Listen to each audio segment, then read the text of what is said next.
What is up, YouTube? What is up, everyone? How's it hanging? We're here drawing some Fire Emblem, aka Fetish Emblem. Joke never gets old. Mm-mm.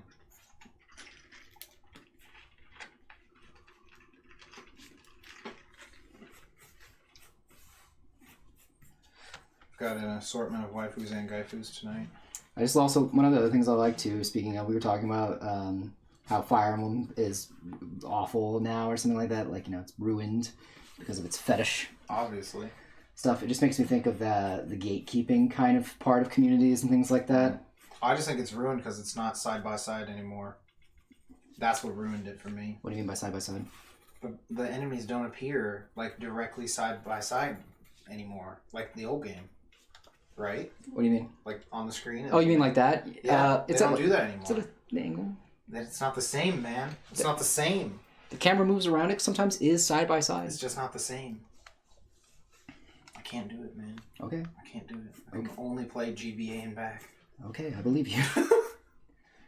I need my pixely warriors to defeat other pixely warriors. Okay, I believe you. It's just not the same. I don't know. I just think it's funny though with the gatekeeping, the concept of gatekeeping in general. It's like, look, man, it's a fucking game meant to be enjoyed by multiple people. Hey, man, gatekeeping is a valid thing. Ask those Queen's guards that don't smile. Like, that's their fucking job, dude. And you're out here insulting gatekeeping? They're trying their fucking best, like 100 hours a week, dude. Well, first of all, you know exactly which kind of gatekeeping I meant, so fuck you. Oh, now you're gatekeeping my ideas of gatekeeping? I am. I'm doing it. I'm doing it, chat. You fucker. Coming in here. Those proud men and women are serving at that gate, keeping it diligently. Keeping it digital. Diligently. Well, yeah, they had to go to Zoom, you know, for Corona, obviously. No, obviously. Yeah, obviously, you know. The digital gate. Yeah, they just put giant screens of them there, you know, and they're on Zoom. It makes it's like sense. It's not even like a small Skype window. It's a full screen that fits the whole soldier there. That way they know they're still standing and fully dressed. You can't have them slacking just because they're, you know, guarding at home. That's just not right. I understand, yeah. Yeah. All of this is making sense. Yeah, you know, they're professional gatekeepers. They understand. Oh, God. But no, I mean, like, for fandoms and stuff. It's like that for everything. Oh, I know. I want to feel like their efforts are worth it, you know? Yeah, it's just things weird. like that. I just think it's weird to me. Like, I feel like it's better to just enjoy things. I mean, well, everyone does it for tons of different things, though, so... I guess. I'm just still saying, it feels dumb. Like, kind of pathetic, almost. I think it just depends on what gate you're keeping is what you're thinking of. Yeah, I'm talking about for, like, stuff like this. Like, saying that Fire Emblem has been ruined because of the fans. Or... I would argue that everything is ruined because of the fans. Well, yeah, but that's dumb. That's different, though. We're talking about, like... a specific community as opposed to a generalization. Okay.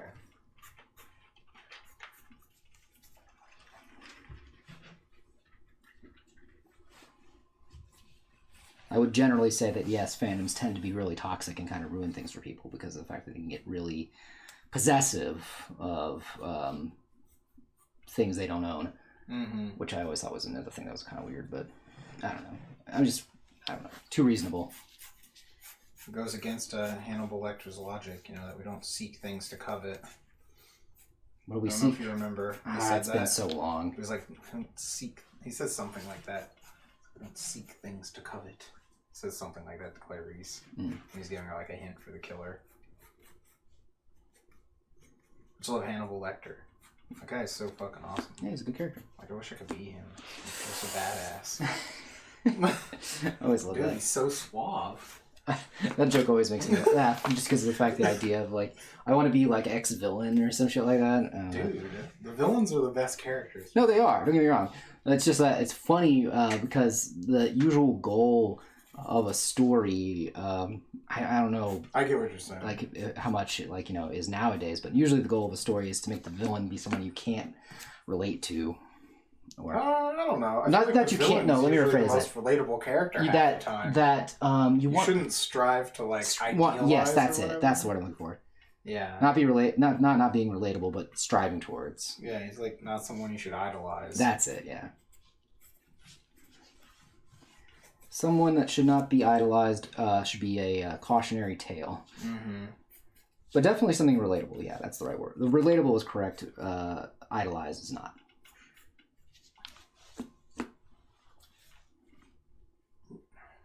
You're supposed to become the bland-born protagonist.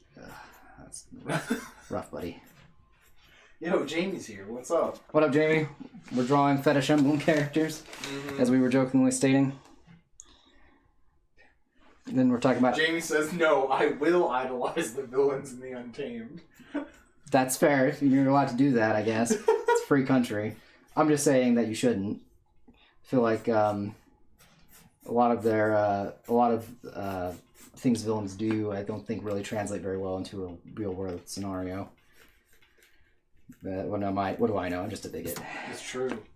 Look, I didn't say I wanted to go all in on the cannibalism part. I know you didn't. I mean, I would dabble in it, but I would dabble, yeah. I just like how culturally, and how cultured and sophisticated he is, especially in the TV show.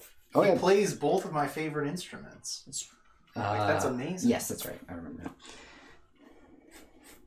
Like, why wouldn't I want to be like Hannibal Lecter? Jiggy's party planning skills are top notch. So what if he murdered some innocent folks? Have you seen his flower arrangements? Oh, dude, a villain that does flower arranging? Always good. Shows that he has real patience, an eye for detail, that It's kind true. of thing. It's definitely true. Mm-hmm. He can bring order to chaos. Oof. Bless you. Oh, fun fact, chat. Speaking of me sneezing. You got it? No. Someone at work today, a patron, was at the computer and needed to sneeze. So what they did is they took their mask off, sneezed, and then put the mask back on. I love it. Well, they didn't want all the sneeze in their mask, Come on, obviously. You said his hat is dumb, but it's counterbalanced by his dimples? That's interesting. Interesting.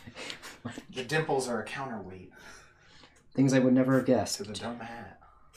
Dimples are counterweights. I'm going to write that down. Yeah, right. Take notes. If he didn't have the dimples, he would just be remembered as the dumb hat man with nothing else. Nothing at all. Besides his amazing flower arrangement skills. It feels like he's wearing nothing at all. Nothing at all. Nothing at all. Stupid, sexy Flanders.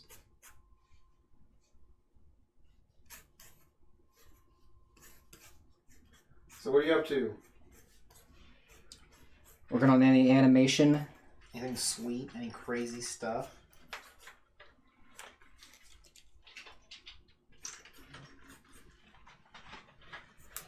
No. Alright. Taking it easy since the year's winding down. Yeah. It's kind of one of the reasons why I decided to do the fan art today. Is because it's a little easier. I don't have to think as much. Mm-hmm. Like, I have to think, but not nearly as hard as it is on an original piece. Mm-hmm. And if the fan art piece comes out looking okay, just okay, I'm always a little bit more lenient towards that. But if the original piece comes out looking anything other than perfect, That's true. I shake my ass at God. Makes sense.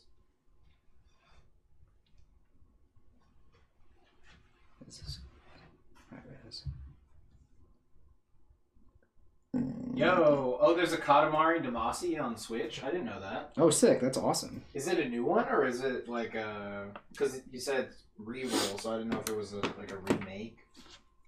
I used to play the original Katamari Damacy so much. I must have beat it at least 3 or 4 times. I think somewhere in there. Make the yummiest cancer. I love when the King of All Cosmos says that. Fucking King of All Cosmos is fucking wild. Actually, I think that positioning is wrong on me. Oh shit, Devin's in the chat now? Oh shit, Devin's not here but in the chat? Devin, I'm drawing your fucking perfect character. Your perfect waifu. Yeah. First of all, she's got that step on me energy. Yeah. Second, and most importantly, She is your sister. Yep, just your type, Devin. Just your type. It's the PS2 one ported? Oh, okay, so the first one? There's two on PS2. Must be the first one.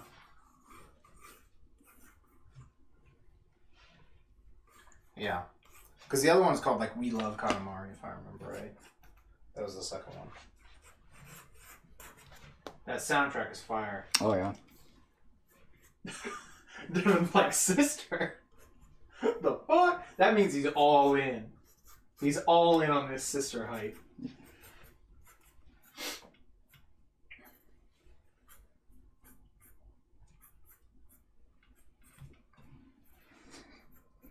Thank God we've got the patron saint against victims of incest. Ah, this is the villain with the dimples. Ah, I gotcha. Very dimply.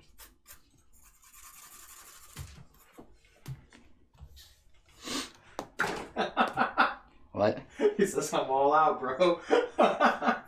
Well, to be fair, actually, Devin, Fire Emblem Fates is perfect for you because you don't have not only just one sister you can bang, but 4. Mm-hmm. Technically 5. There's a smorgasbord of sisters for you, Devin. Yes.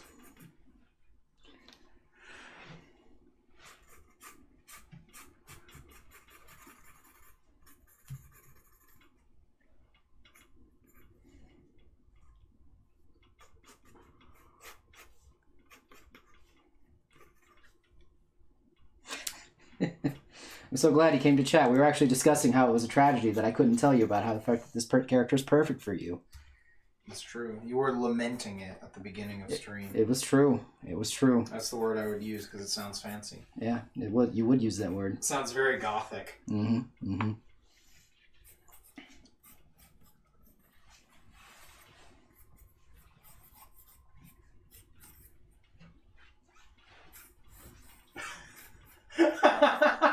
Yes, it came out in the US, of course. It did, actually. And it did get censored because you can't pet them like they were originally going to be. Yeah, the Japanese one? Yeah. You, like, poke them and stuff? Yeah, you could poke them and that would get them their ability to like you more up, which is... Yo, Pablo, what's up? Which I'm really glad they got rid of in the fucking English version, to be honest with you. I was like, I don't want to... Because I was like, I don't want to spend my time playing this game, like, having to, poke my fucking, comrades. I just want to get to the fucking fight. Josh says only one of those 5 is actually blood related. It's true. Yeah. It's the one that's... Yeah, and it's the one that's canonly into you. Yeah. Or something. I can't remember what the... All I know is that it's bad. Game's bad, got hot characters. That's all you need to know. That's all you need. Remember, chat, Fire Emblem fans ruin Fire Emblem. That's such a good gag. I still remember when, what's her name? Julia was drunk, trying to talk to me about Fire Emblem. That's so fucking funny. I was just like, I don't know. I only played the ones on, like, Super Nintendo and Game Boy. And I don't care about the story. I just button mashed through that to get to the next battle. It was like fucking hilarious. Yeah. Yeah, that's how it be.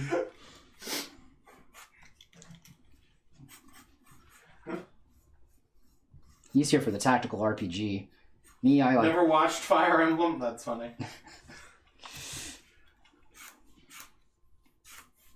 Don't worry, Josh. We'll get to the Protect Friends soon. And by soon, I mean it's the last one we're going to draw on this stream. He says it's the one the game tries super hard to ship you with, the related sister. Yeah, it's true. They really want you to get with her, especially in the third route, the one that's like, you don't pick either side. Well, you gotta keep it in the family, you know. It's true. How do you want to keep the bloodline pure? Come on. Mm-hmm. Keep the bloodline pure. I'm trying to remember. What did we say first? You were doing Lynn first. Lynn first, okay. Excuse me. This was super hard to draw because I decided to do it in foreshortening, and then Lynn is just like, done, Yeah. Easy, cut it, print it. Oh, there's some pencil on here. No, the old Fire Emblem games are really fun. They're easy to get, too, because they're all super piratable. Yeah, also, the newest one, I think Three Houses is actually a pretty decent game. Did you see they just put the original NES one on? I saw store? that. They won't stop playing ads for it on my YouTube. Why is my hand black? You're like messing up the sheet left and right over here. I'm gonna take this off. I don't know if it's my glove doing that or not. It's probably from that piece. You were erasing the labor and stuff. That's true, but like, I'll take this off here. Excuse me, chat. Did I do the cat? I didn't hear the cat. Okay, there we go. That's a little better. Down here. Yeah, I keep seeing ads for the original one. Ooh. No, I said I'm going to turn that down to bright.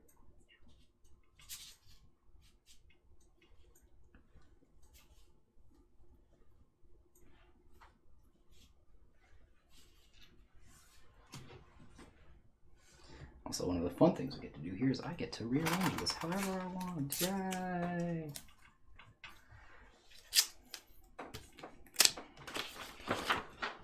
Jamie's talking about this character still. She says, he could tell me he needs me dead, and I'd just be like, anything for my special little boy. Oh boy. Oh, speaking of, I don't know why that made me think of that, but before I left work today, there was a donation for Gravity Falls comic book, or graphic novel, or whatever. It's like 4 extra side stories that involve all of the characters and such, and they're really good. Because it really is fun, because it knows it's a comic. So there's one story where they get sucked into a comic and it keeps changing style. Okay. So like the first one they get knocked into is a shoujo manga. Nice. And every single one of them's wearing like the sailor's uniform, like even the dudes. That's funny. And it's hilarious because they have like the giant eyes and everything. That's great.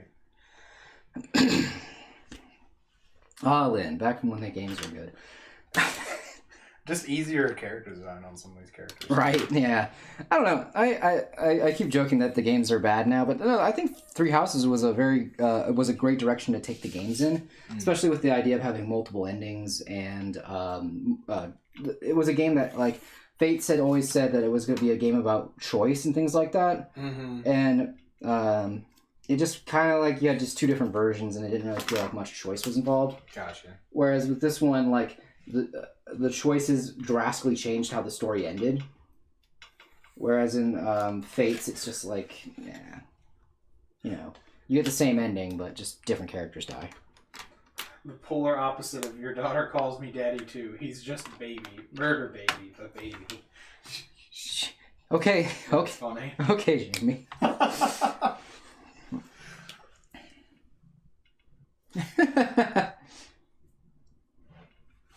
A good villain can make a show, though. Oh, definitely. I Like, agree. Seriously. I 100% agree. So that'll make a franchise.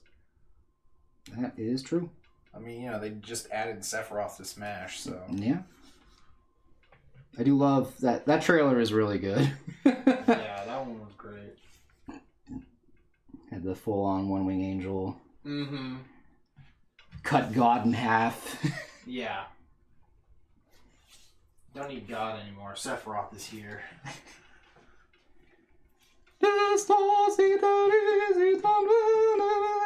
Yeah, it's crazy because they also now have that song in Smash. Yeah. I would just put that song for like every level And then just play. That's the only way we're playing. I put that on Final Destination That's, for sure. that's for sure Final Destination, yeah. Like, that's definitely like the new default on Final Destination. It's probably pretty funny with some other levels. Oh, Just I to can hear imagine. it on some of them. Like you're on Yoshi's story and it's like, Yeah, exactly. You're on that fucking Mario level, you know? But that song that plays is pretty good, though. The one from, what is it, New Dunk City or whatever Yeah, place is yeah. called. I just like the idea of just put it on like the cutest level and it's Yeah, still playing that like a fucking Kirby music. one, yeah. Yeah. It's playing on like Fountain of Dreams. Playing with that tree, that tree level. Oh, the Advent Children version of it's in there too? Yeah, I knew that they had the Advent Children and that was pretty Okay. cool. Sick. Because I remember hearing like the rock version. They had like that and some other stuff too, I think. Did they have Genova, I think, in there? The Genova theme? Probably. I know they added a bunch of music. That's what I was told.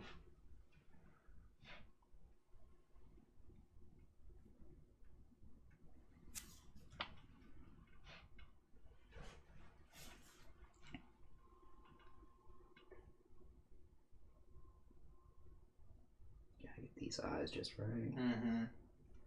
Yeah, I think I beat this one like twice or something. But like I said, I could not tell you what the story is other than like political intrigue, fantasy stuff, kingdoms. There's a dragon. Someone is evil. You know? Yeah. The Fire Emblem. That's why I never pay attention to the story usually.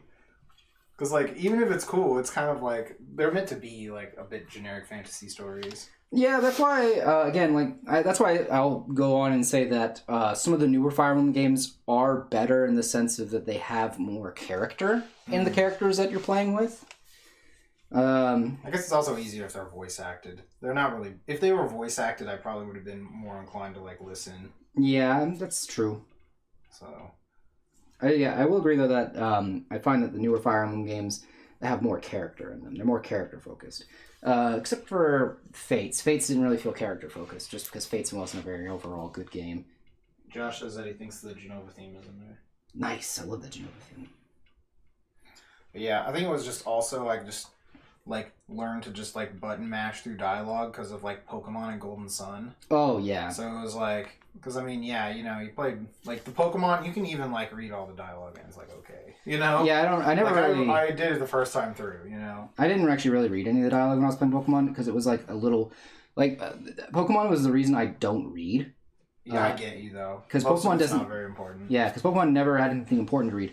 And then you go play Legend of Zelda, and everything they say is important. And so I'm, like, going to try to play Legend of Zelda on the principles of Pokemon, and I'm fucking up, not doing anything right. I'm like, hey, how come I don't understand what's going on? What am I supposed to be doing? Mm-hmm.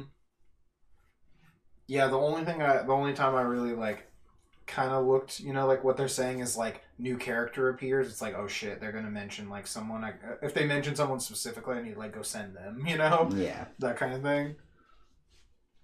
That makes sense.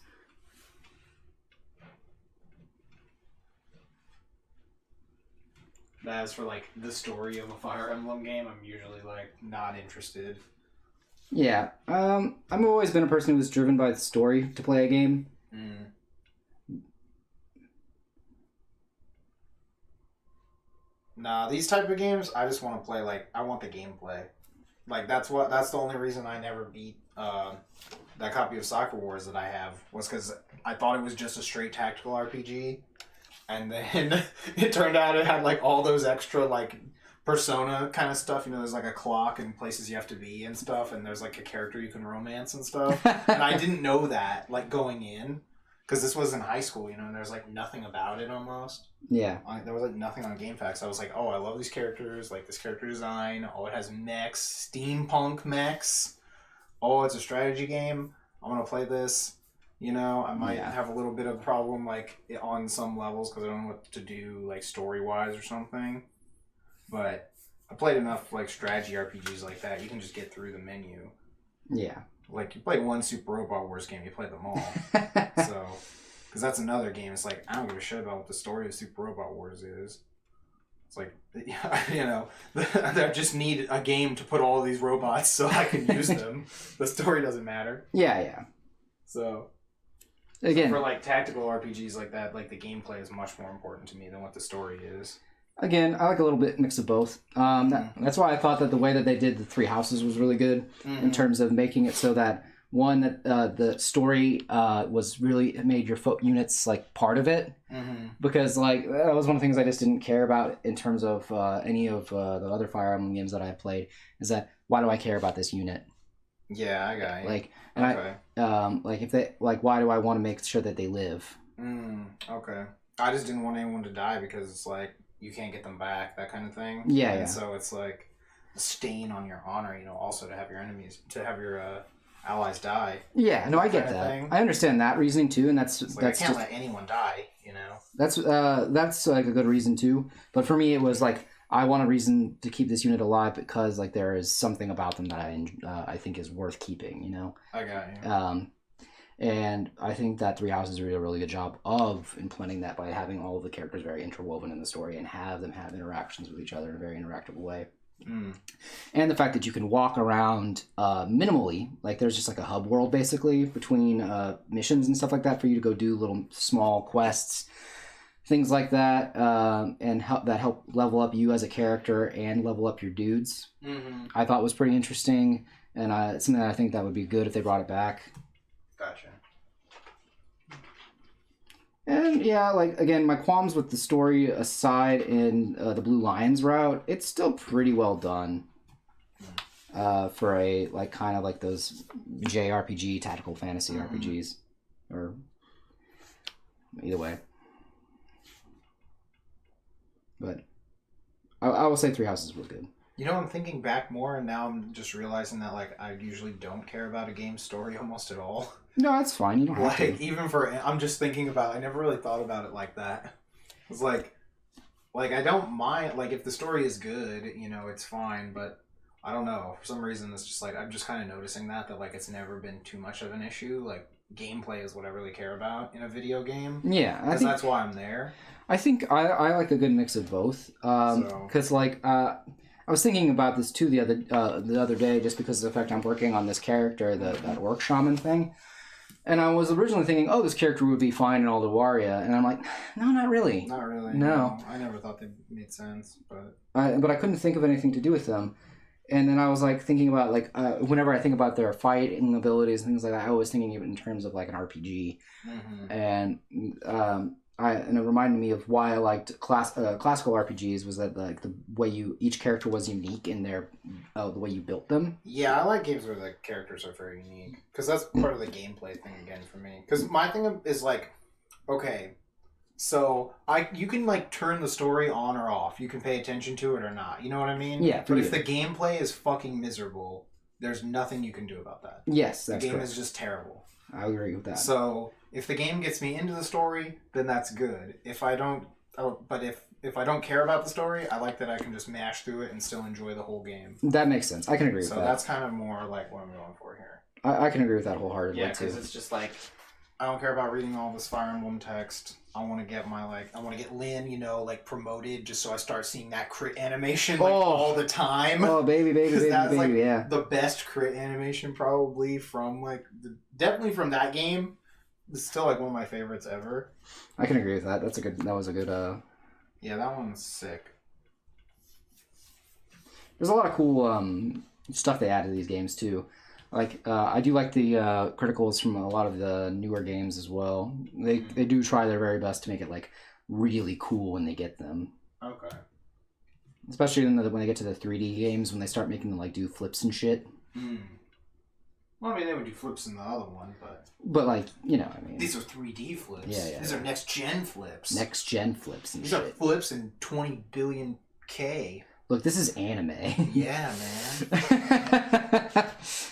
I do think that's the other thing is those games draw a lot more from like anime, whereas these games drew a lot more from like literary stuff. Oh, yeah, I can agree with that. That's what I feel like. These came from like D&D and literature more than the new games do. Or in their like character wise and their story. Oh, and the characterizations? Yeah, maybe. I feel like. I don't know. Three Houses had a lot of literary references. Because they seem very anime-ish though. Like the tropes and characters, I mean. That's what I mean. Not really. Not in Three Houses, I don't think. I don't know. They all seem like anime characters to me. So. That's the design. Yeah. Like, I guess maybe like characters like Bernadetta and Sylvain are pretty anime. But I can't really think of any of the other characters falling into... What would an anime trope be, in your opinion? Let me see if I can think of a character that fills that role. I don't know. You know, I really just like know when I see it. I don't know. Those characters just feel more animated. I guess. No, I think it's just their character design also. Yeah, I could agree with that. Again, I'm just trying to figure out when someone says they're more anime, it always it's what is that? I get you. It's like a very buzzword sort of thing. So like, well, let's figure out what that buzzword means to you, so I can understand it a little bit better. Yeah, I get you. I don't know. I guess I don't know if I had to put my finger on it. I don't really know. So that's fair. So this arm is a bit too long, so we're gonna do a little quick fix here. Move this down a bit so I can line the arm up in the proper spot. Actually, right about here. There we go. But yeah, I understand where you're coming from.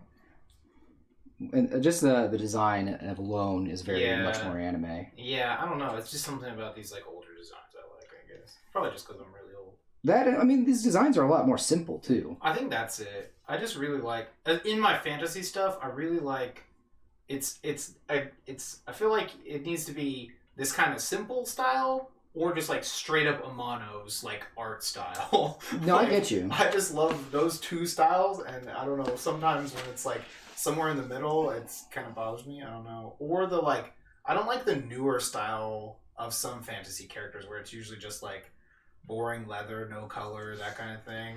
Oh yeah, no, Stuff that's one of the reasons why I can't get into the new Final Fantasy game that's supposedly about to come out sometime next year, because it just doesn't look good. It just looks like they took away all the color and all the fantasy elements from it to make it look more like Game of Thrones. Yeah, I get you. After you mentioned that, I don't know, I saw what you were saying. I just liked the more like high fantasy setting. Yeah, but definitely was. That's why I was like, oh, the high fantasy setting seems awesome, but like, where's the color? Yeah, I understand where you're going at from there. Because I think I'm just more excited to see just the like. It looks like a Final Fantasy game, like my opinion almost. Like it just seems more fantasy. Yeah, that's another one that became. Like, I don't like the idea of like robot flying transformer cars in a fantasy kind of game. Yeah, it's just kind of weird, you know. No, I understand completely. To be honest with you, the Final Fantasy always it just felt that one's another one that felt like it became too anime. Mm-hmm. But then it went like cyberpunk, steampunkish almost. Well, it's been more like steampunkish before. That's still like that's fine. More fantasy. But I'm like this went more like heavier science on the end of science fantasy. Like, because it's weird because Final Fantasy VII is a bit more in the science fantasy section because it's like they're in like a but it's more towards the science side. Yeah, but it's more like steampunky in the way that they did the science. I guess I don't know how to describe it. No, it's just industrial. Industrial, that's the word. Not steampunk. It's completely different. Industrial, that's the word I was looking for. I mean, I don't remember exactly. I mean, because they don't use like if it was like because it's not full cyberpunk. It's not like I wouldn't use like magic punk. It doesn't really feel that way. I know they use the magic for stuff to power stuff. Yeah. So maybe it's a bit, but it has way more of an industrial kind of like look to it. Yeah. No, I agree with that it being industrial. I just couldn't think of the word. It's very industrial. It doesn't feel like it's trying to be like one of those quote punk genres of something. Which makes it really good because it feels definitely like a unique idea. Yeah, I like it. It's got just a good balance mix of everything. Yeah, I'll agree to that. It's grungy, Yeah, and then like when you leave the city, it's a much more fantasy. Yeah, or kind of modern fantasy even because like the way that people dress. Mm-hmm. Is much more modern in comparison. Yeah, it's got like it's a bit of like urban fantasy in the middle too, but I guess not urban fantasy, but it's got a good like mix of stuff. I like it. Yeah. It doesn't feel like it leans one way too hard. I don't know. I just didn't like the way. I can agree. Yeah. Also, I guess I just haven't been into Final Fantasy as much since they dropped the like turn-based kind of style. Yeah, we're old. Because again, that's just how I like to play games. That's why I like Fire Emblem, and that's why I like Super Robot Wars. Yeah, that's why I like all those games. And I still like, I like Chrono Trigger. It's got that like ATB style, the active time. Yeah, stuff like that. But it's still turn-based. And Ash is here. Hey, what's Ash. up? Talking about games and what we like about them. Just talking about RPGs, kind of in general. Yeah, because there's been a lot fantasy games. There's been a lot of changes over the years in terms of RPGs and what they look like. Because we were talking about because we're drawing Lyn from one of the older Fire Emblem games, and then we're comparing their designs to the designs of characters now, stuff like that. Yeah.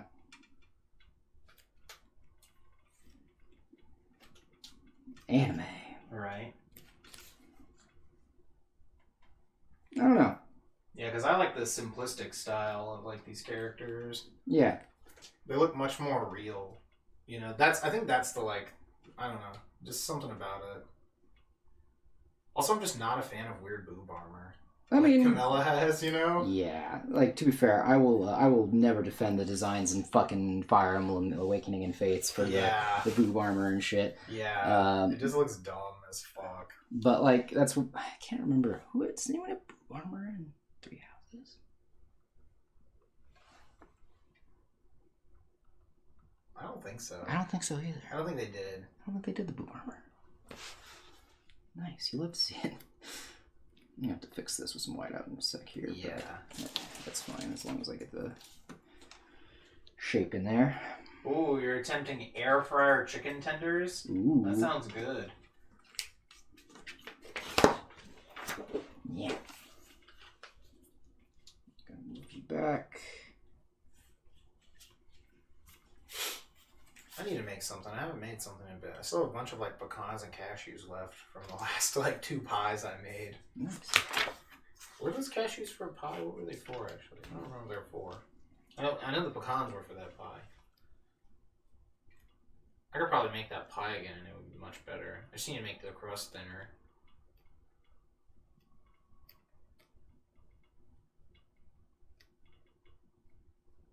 I could not remember what I used those cashews for. Oh, they were the crust. They were like the crust on something. I think they were in some crust. I think they were for that. Do you remember that other like caramel slice thing I made? Yeah. That had like the crust on the bottom. I think they were in that somewhere. Oh no, that crust thing on the bottom was like brownies. They were in the middle part of it though, because they were with like the dates. I think in the middle. With some like cashew date paste or something.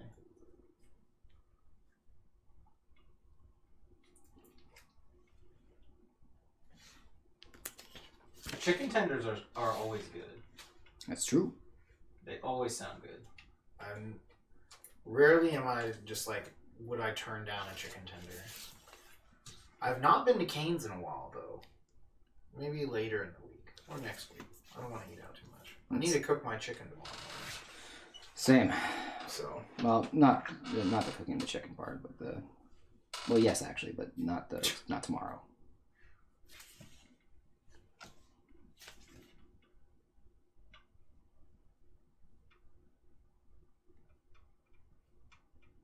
Later. Yeah, right. Soon. I love those like old soon memes. Soon.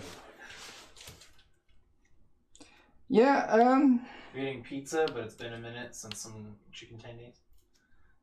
You're on the search for gluten-free chicken tender recipe that actually tastes good. Yeah, that might be kind of tough. who's looking for that? Ash. Oh, interesting.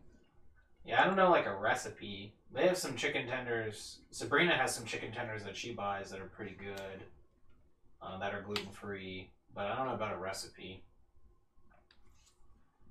You'd probably be able to ask Ellen. Ellen knows like a bunch of recipes and stuff for gluten-free objects.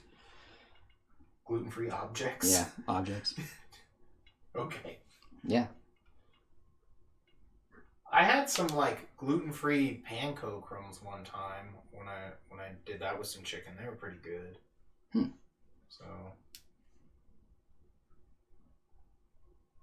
because you can just get like some sort of other flour that's not wheat flour. Mm-hmm. That kind of stuff. Definitely. Use it with that. Use it with the panko.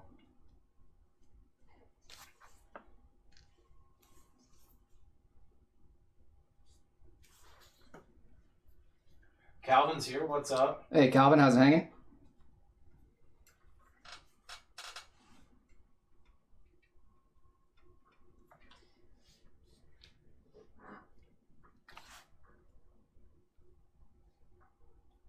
Yeah. I might just try my like screenshot tricks real quick. I need to. So I have like a bootleg free Windows Microsoft Word kind of thing, but it's also like a PDF viewer. But once you edit the PDFs, it won't let me print them because it's the free version. So I'm gonna just like blow it up, the page up to 100%, and then clip it with like the screen cap, and then print the image. No way I'm fucking paying for this. No. God, no. Not happening. Never once paid for art books, or not art books, for dungeon books. Well, I'd pay for these if they were available online. First of all, they're all sold out. Mm. But actually, probably not this one. This one, I wanted to edit these characters. I could print them as they were normal, but I edited them with some of the home rules and stuff I found that people were doing that I liked. Yeah, we're going to be doing a first ed run through. Yeah, it's weird. It's like not first ed. It's still in like this weird like, because normally like first edition refers to the first edition of Advanced Dungeons and Dragons. Oh, right. So this is like from what's called BX, which stands for Basic and Expert, and this is before they did Advanced Dungeons and Dragons. God. Yeah, because there were several different versions before they got to what's known as Advanced Dungeons and Dragons. And that's the one that has, like, you know, the creepy statue on the front. Yeah. You know, that, like, the thief is stealing the eye from and stuff.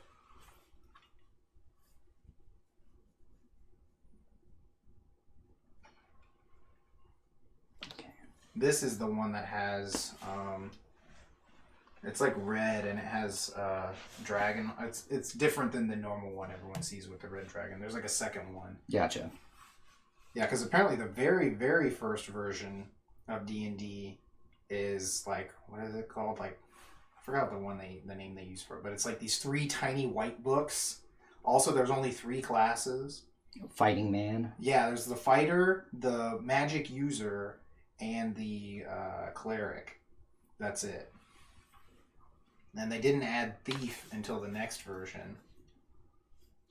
Because apparently thief was like someone's homebrew character. Like, it was a homebrew class they had. Interesting. Cleric is actually a homebrew class also, kind of. It's one that has, like, no literary origin. It's more based off of Hammer films. Oh, interesting. That's why the cleric can turn undead. Because you know how, like, they hold up the cross and Yeah, Dracula's yeah. like, ah! Like that? That's where they got that idea from. Interesting. Yeah, I thought that was really cool. Huh. Yeah. That's cool, actually. Yeah, because normally it's like wizards are, you know, from Gandalf / Dying Earth. That's where the magic system comes from. Is this book series called The Dying Earth. And then fighters are Conan the Barbarian. Makes sense. And then later when they added the thief is kind of like Bilbo Baggins / there's this other character from some book series called like the Grey Mouser or something. He's like a thief also. Oh, the Gray Fox, yeah. No, definitely not that guy. But Gray Fox, obviously. oh, it's dark. Where's my little thing at?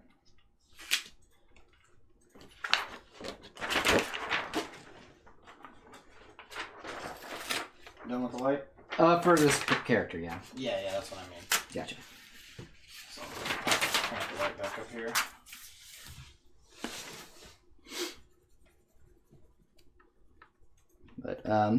But yeah. And I don't remember if I was talking with you. I think I was talking with you, right? About how magic users are just terrible in first edition? Yes. Because Gary Gygax hated magic users. He was like, why would anyone not want to be Conan the Barbarian? So...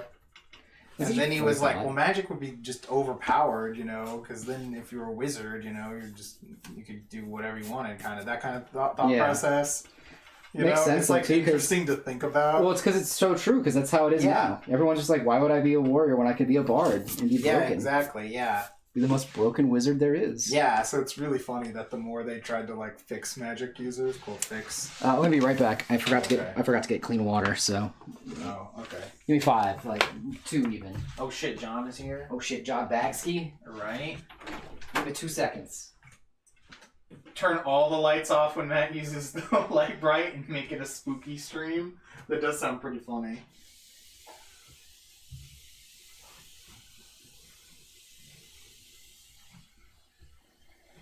Right, John has arrived. We must greet him.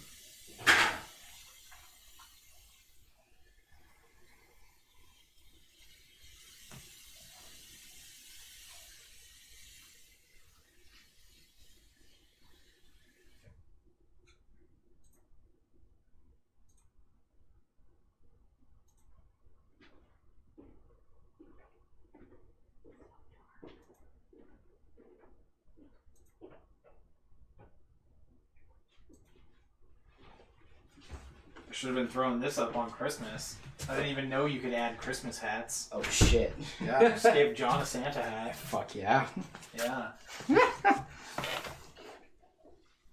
now we got clean water. Yeah, they still got like the Christmas ones up.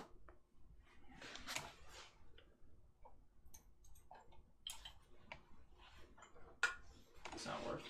Was not what? What? The snowman one won't work with them for some reason. That's rude. I'm not happy about that. Yeah, it just won't work with them. That's annoying.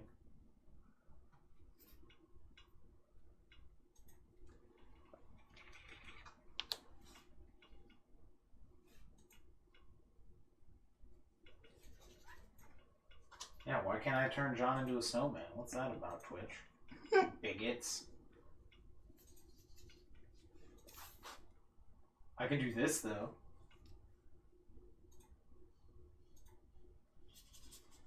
I can't wait for when He's now Rudolph the Red-Nosed Reindeer. I can't wait for when Twitch decides that bigot is something that needs to be a bannable offense too. Oh, shit.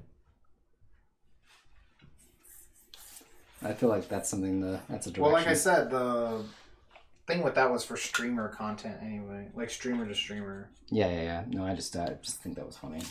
Yeah. Because of the out of context, everyone was blowing it out of proportion. Which is about, par for the course on anything. Yeah. No, I know. Yeah. Yeah. I just find it funny.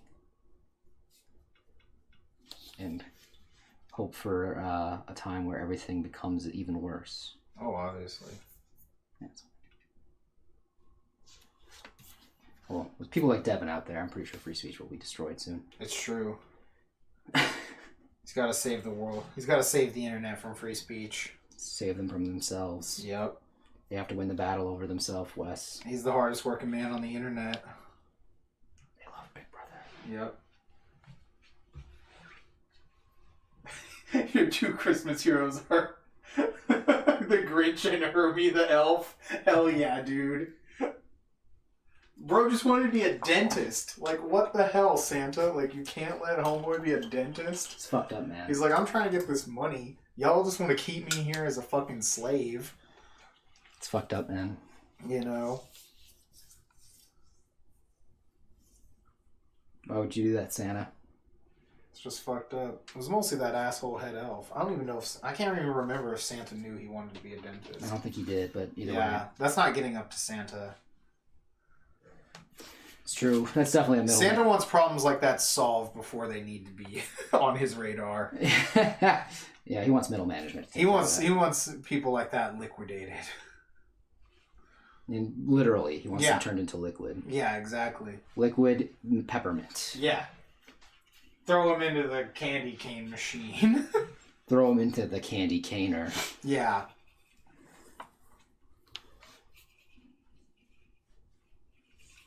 Candy caner.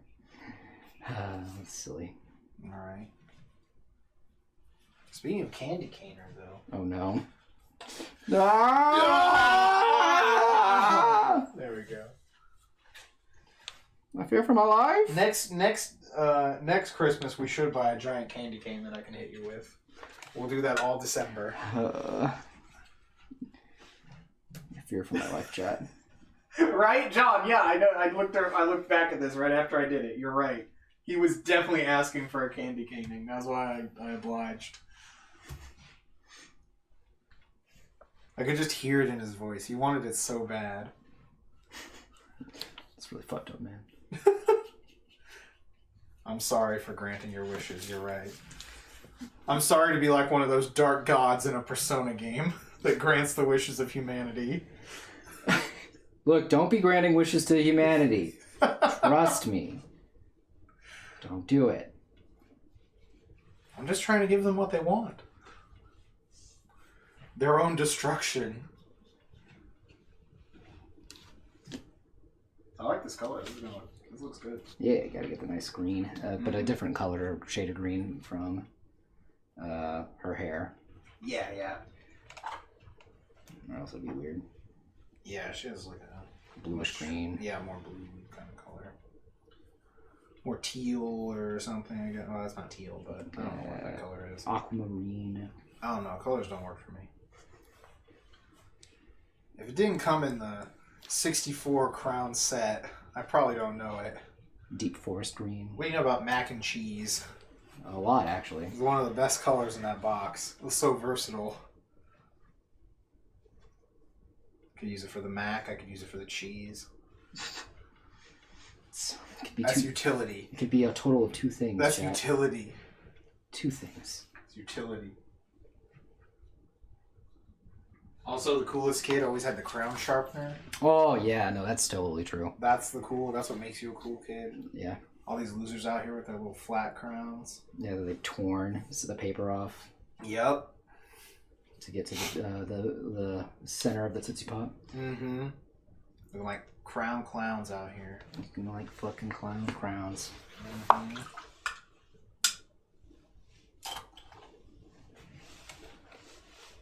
Where do you live? Where'd my water bottle go? It's right behind you. Oh. Hey man, fuck you. So I forgot to sign this when we got done with inking.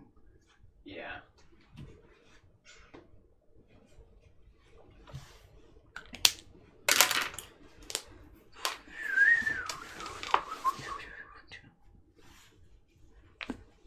Your ass is crazy, girl. Crazy girl. I don't know why.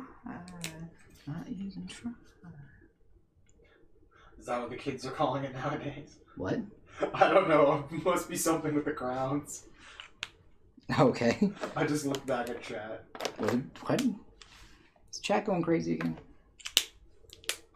John never stopped being crazy. He is green. He's the flashiest man at Acon. The flashiest man at Acon.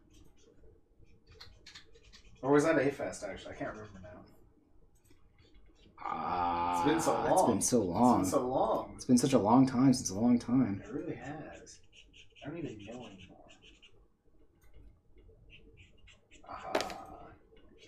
Yeah, I thought you could beat me, fucking free Windows, free Microsoft Word. Just fucking turn this into a JPEG and print it. Oh, it's gonna be so fucking pixely. Piece of shit. No, it's not. It's at 100%. How is it going to be pixely? It's at the exact size. I mean, just JPEGs in general usually print out pretty pixely. Screw you. You won't. God, no.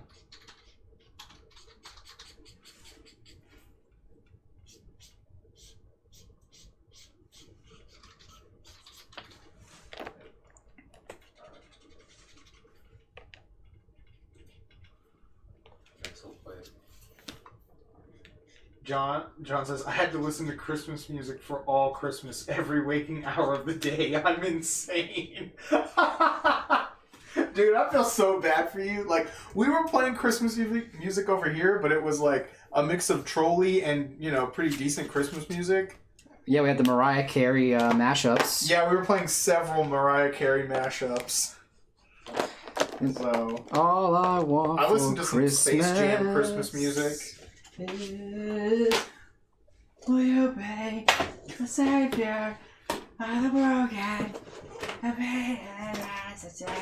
Sabrina put on some Christmas music, but it was like a lot of like old like 40s Christmas music, so it wasn't that bad. It's much more classy. Yeah, it's at least better to listen to. It's got at least that smooth old sound. The smooth stylings of... Dude, you know what other Christmas song we should have listened to, though? That fucking NSYNC Christmas song. Oh, yeah. So, Merry Christmas, Merry Christmas. I totally forgot about that. And Happy Holidays. A time before Mariah Carey, right? Mariah Carey has some alright songs, though. That Christmas one just gets played way too much.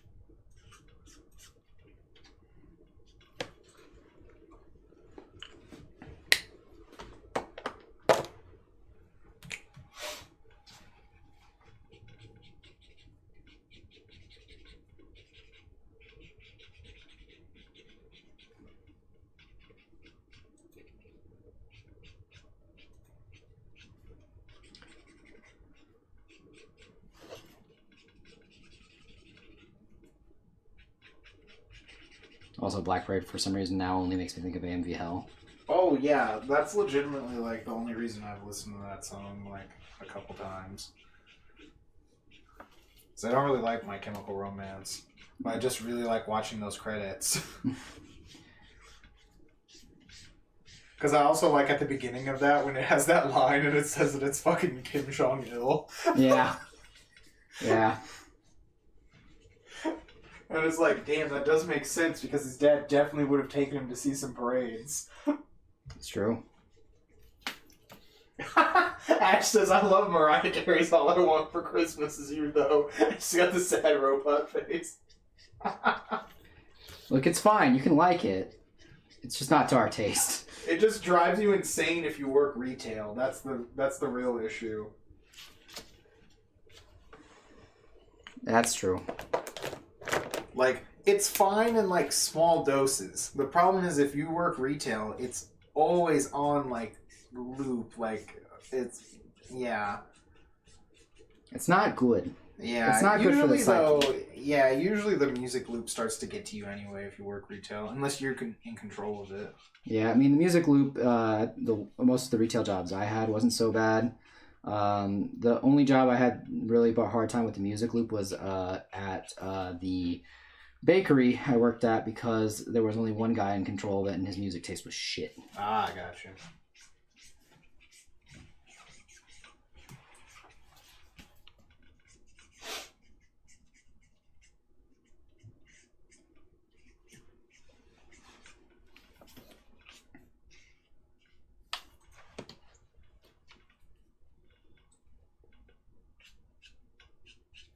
Yeah, because if you hear that song, like, One time during the day, not so bad. No, not at all. But by the like 15th time you've heard it in the same day, You might want to blow your brains out. you could go insane.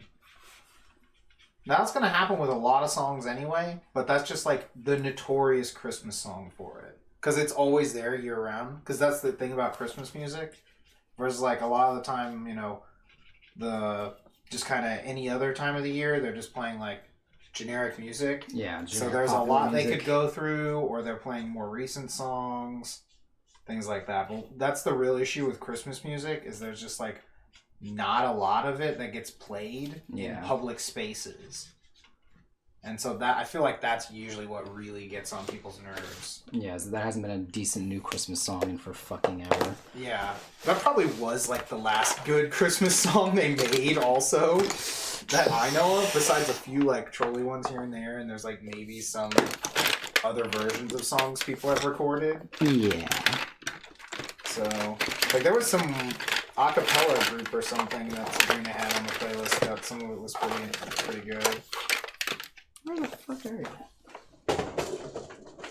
Oh, you know what? Hold on. Before I do that, gotta bust out these. That's what I want, actually. There we go. Well, that's be a little bit more vivid green towards something. Mariah Carey will die a billionaire just from the Christmas royalties. Yeah, because I think that probably is like one of the last like Original Christmas songs. Yeah. At least that I know became like huge. Like I said, I know that NSYNC had a Christmas song that gets played a lot. Other than that, I think a lot of them that I are just like redos of Christmas songs. Yeah. I don't know though, although I'm not like super up to date on music much.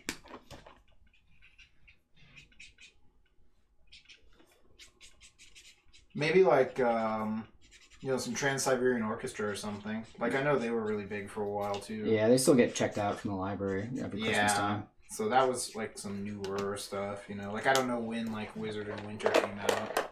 I know when it got popular from that music from that video with the Christmas lights. That got like super popular on the internet. That was when everyone found out about them.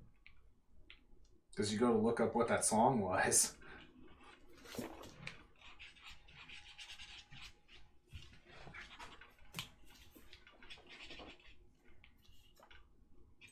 But yeah, I think that's like one of the real, at least for me, that's one of the real complaints about Christmas music, is just year after year, it's basically continuously recycled. Yeah. It's like it just hasn't gone anywhere. At least that I know of. I don't know if there's some like sort of a hot new Christmas tech, you know. Well, I'll have you know, Wes. Yeah, someone let me know. What's the newest Christmas jam? You know, I need to know.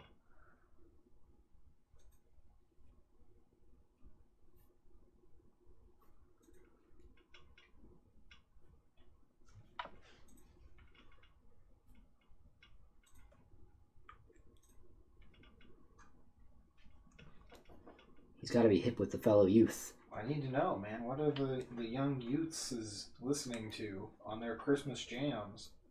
Hajime Mashite, felony honji. Right? Is it just like, I don't know, The Christmas Carol version of WAP or something?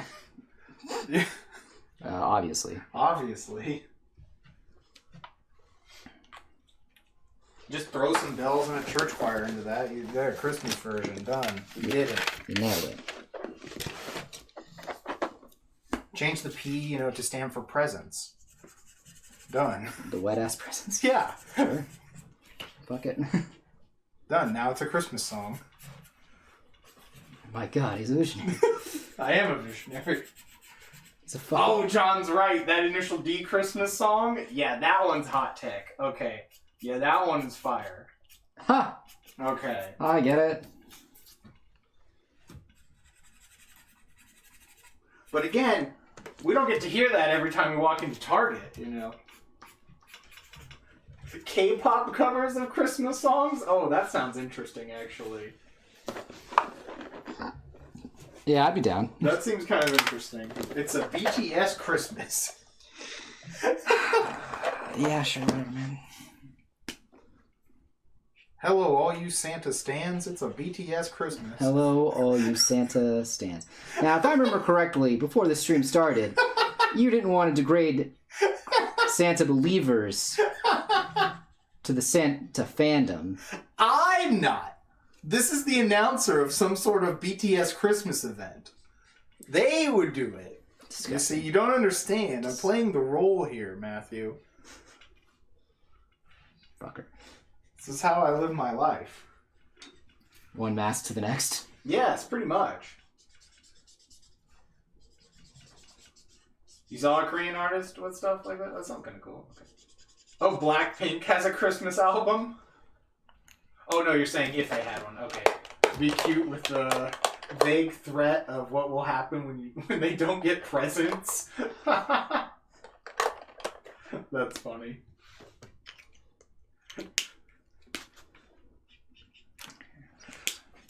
That's great.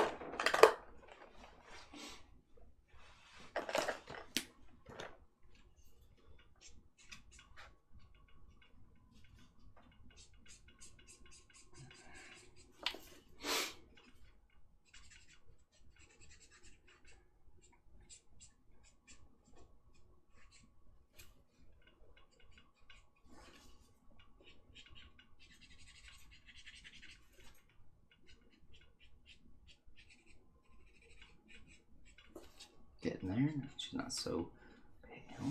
Mm-hmm. If they had, yeah. The song Ice Cream single-handedly saved 2020. Oh, okay. I believe you. That sounds like an easy one you could get a Christmas thing into, you know? Like it's got ice already in it. We could fit something with Christmas in that. It's true you could. Yeah. Now, should you? Yes. Oh, God. To make more money, obviously. Obviously. Obviously. This is the quest for more money.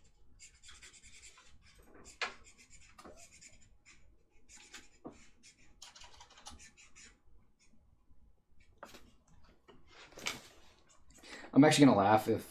so we're going to be doing this Camilla piece soon. Mm-hmm. I'm going to laugh when we actually post it up and Amanda just comes out of the fucking grave and just like... Oh, I would love that.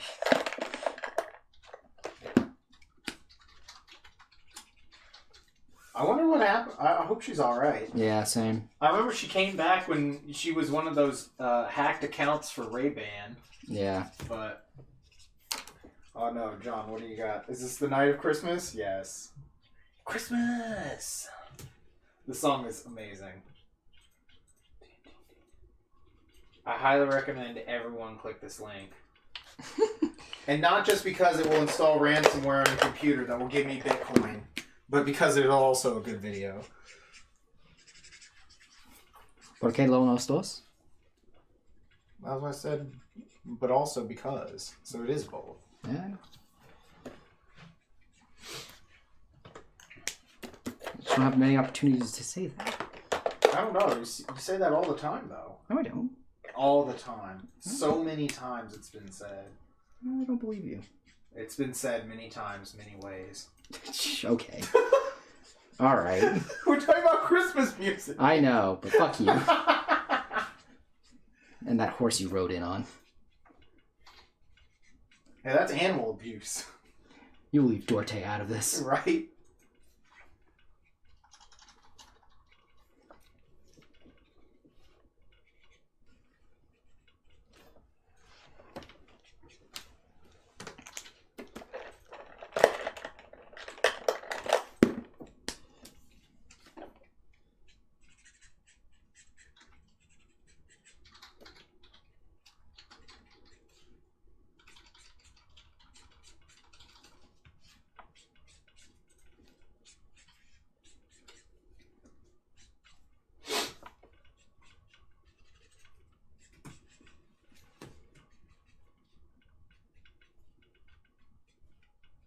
Oh, you got a Costco membership for Christmas? Dude, that's sick. That's busted. We need to go on like a mega raid.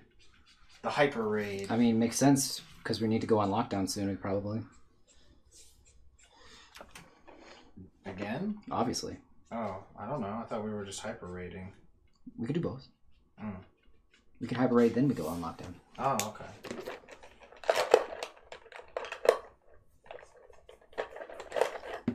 Yeah, I don't know. I don't watch the news much now that the election's over. Yeah, right. The election was the fun part of the news.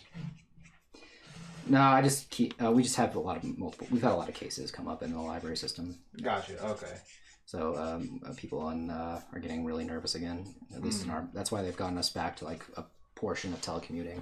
Oh, okay. That's why next Monday and Tuesday I'll be working from home. Yay! Mm.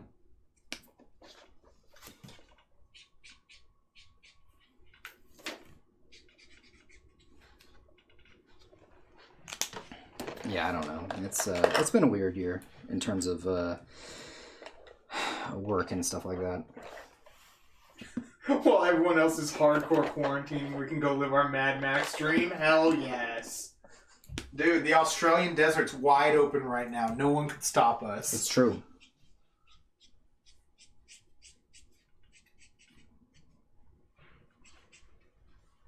So We'll make our cars look really fucking crazy. Even crazier than Mad Max. What is that fucking movie called? Is it like, what is it? Like the cars that ate Paris? Or what is that? Do you know that movie? no, I don't know which one I'm better with visuals, sorry. Hey, I did get it right.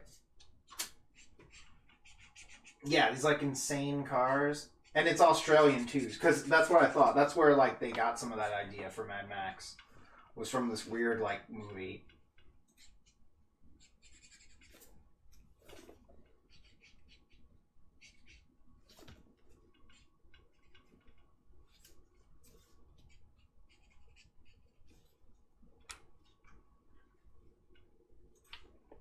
Yeah, let me find like a trailer for this movie. I'll just post it in chat.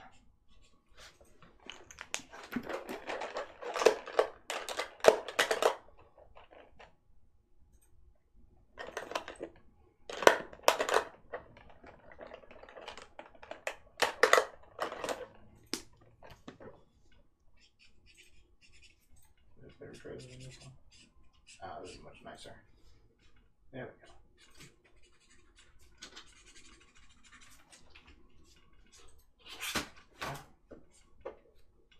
Yeah, because this is from the 70s. Mad Max from the 80s. Yeah. Austin is in a stage 5 community risk. Damn. Austin? Oh, the city of Austin. Yeah.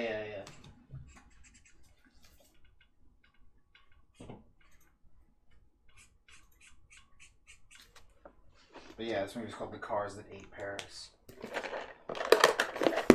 Not Paris, France. Don't worry. Paris, Texas, obviously. I wish. It's set in Australia, so. It's unfortunately a fictional town. Damn. Of Yeah. Paris. Named Paris, though.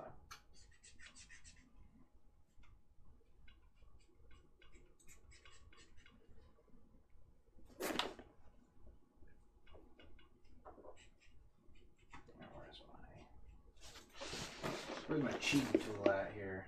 Oh shit, he's gonna cheat. Cheat. Cheat. I just gotta get real close to the border, too, you know? So it's still like page size. Mm-hmm. Don't want to fuck that up. There we go. I think I'm pretty good on that one.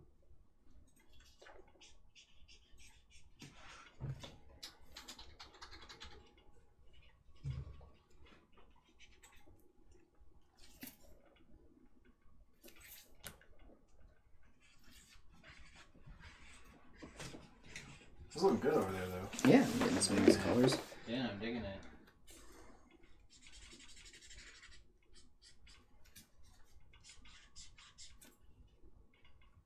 That blue looks good. Yeah. It's gonna be a bit more poppy here in a sec. I just wanted to get a light blue down.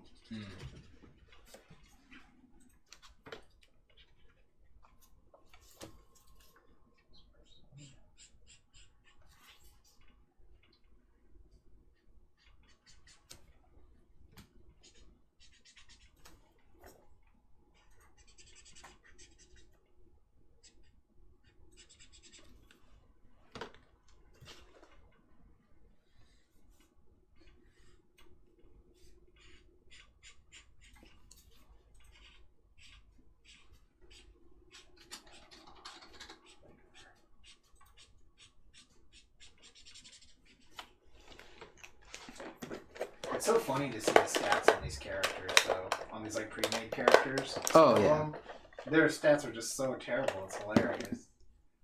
Because they're made using the right way, where they roll the stats. Yeah, you know? yeah. They did that still when they made these characters.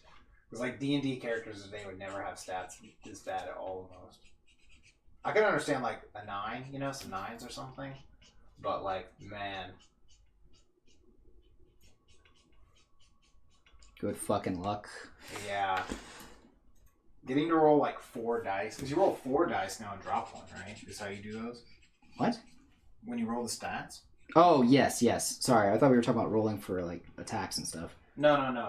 Yeah, for stats, you roll 4 and drop 1, yeah. Yeah. It's, like, super easy to get pretty busted. It's actually, what I was watching is that there's actually no reason to even roll those. Like, because it's better, it's easier to just take, like, standard array. And it's probably, like, better. Because what, I was watching someone who's, like, breaking it down about stuff like this. And they were like, this is just a net 7 character. And they were just talking about how, like, all the bonuses equal to 7. So they're like, as long as you just do net 7 however you want, then, you know, it's like, that's pretty good, you know? Yeah, it's like, there's no reason to worry about it. Because you almost never actually use those numbers after you roll them. That's true. There's, like, no point in them being there. I agree with that. That's interesting. Yeah, you never think of that, right? No, I don't. Yeah, actually. you don't use them for anything except to make your bonus. Yeah. So why do that? Like, why even make them when you can just make just a bonus? Yeah. So you just have 7 points to put however you want. That's interesting. Yeah, it's like way faster. You don't even have to waste time rolling. Yeah. Yeah, I was like, this is genius. This is insane. I never even noticed that. Because, yeah, they exist for no reason, usually, other than to give you, at least now. Yeah. In this old version, though, that's how you do your skill checks, is with those. So you roll the d20, and then if it is equal or under, then you get it. But if you roll over, you don't get it, because basically the task is more than you can do. That's the thought. It's like that in Call of Cthulhu, also. Like, when you roll your skill, if you roll higher than it, then that means it was, like, more than you could do. Interesting.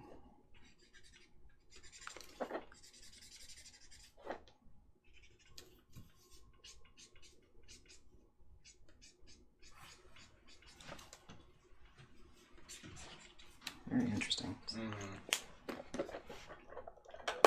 Yeah, because it works like that on like everything in Call of Cthulhu, I think.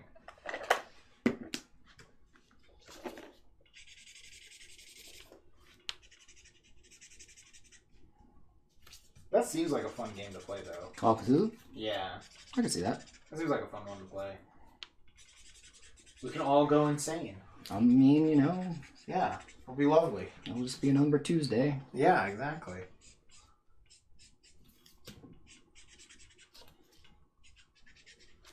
No, they do have some interesting setting variants that you can play under, though. There's one that's like in Roman times. Ooh. Yeah, that seems interesting. Yeah, they have like a now one. I know there's a Roman one. There's a Victorian one. I think there might be like a Renaissance kind of one. Also, something like that, like a medieval kind of times one. We can go to medieval times, you know, when we play Call of Cthulhu also. Oh, love it.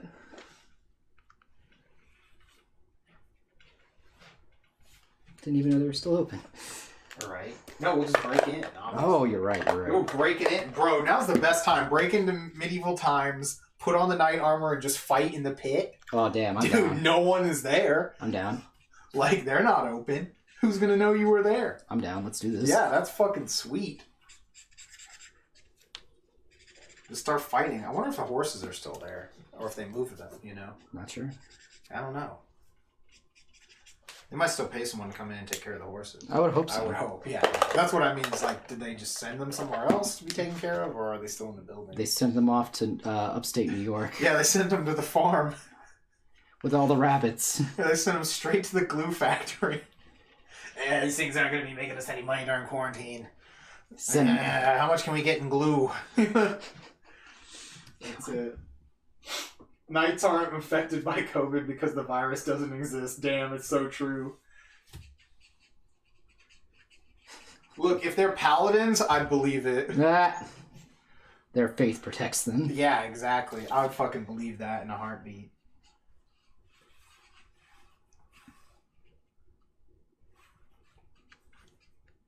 My faith protects me. Mm-hmm.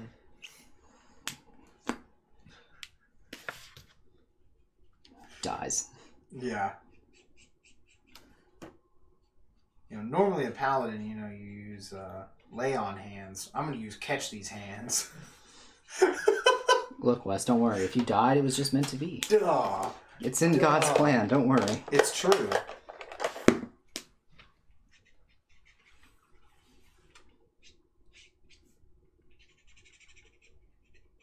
He's got a harebrained scheme. He always does.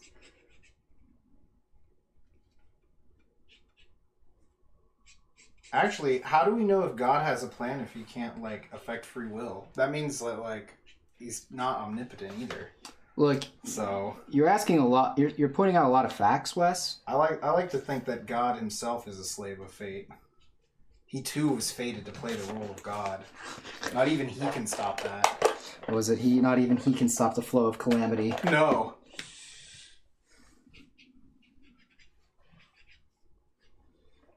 The journey home. Yeah.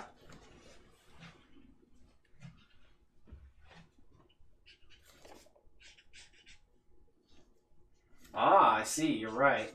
Apparently, Ash is a big poopy head because she let her BF have access to her computer. That's true. They're interesting developments. Oh no. I don't know if we can still be friends with a big poopy head. Big poopy head. How you doing, man?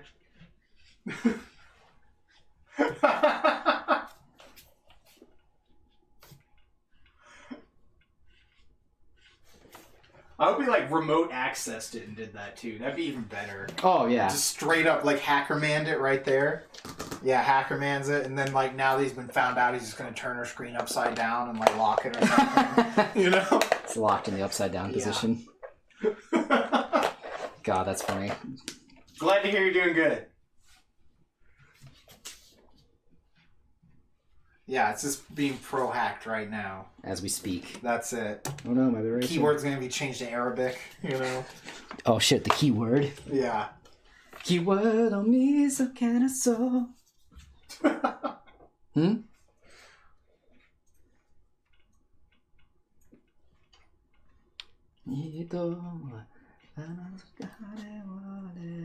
Saves Matt's face as her background. The crying Matt up in the corner. That's the new background. Fuck yeah. Hey man, that's a good good scene. All right. Oh, man.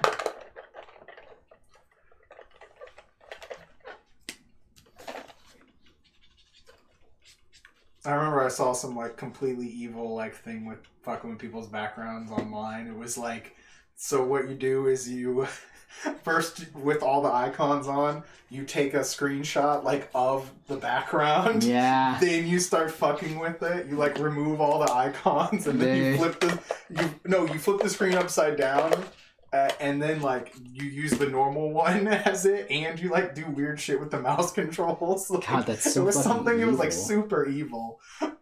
That's so fucking evil. It was, like, crazy insane. I forgot what it was exactly. But I love the idea of, like, making their background their desktop. Yeah. And they're, like, trying to click on the icons. But they can't, because it's not there. Yeah, they just don't exist. It's so evil. That was, like, so fucking good. I love it.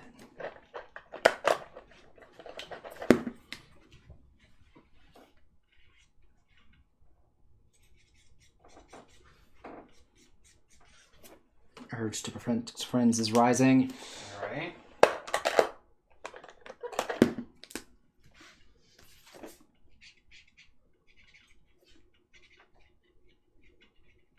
Protect those friends, damn it.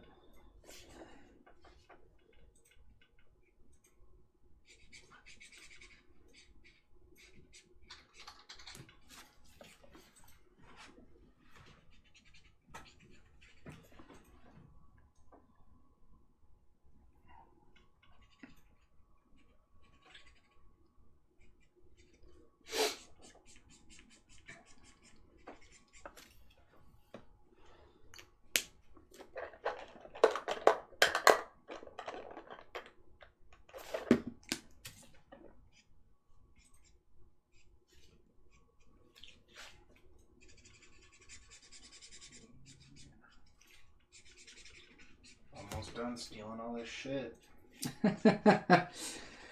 Thieving on live TV. Alright. Can't stop me now. He's having I don't such a care if good- It's a free trial.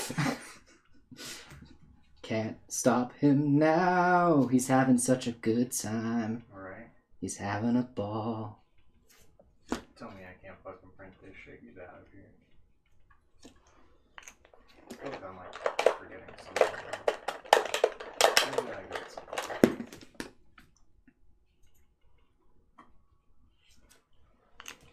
Just give me a call.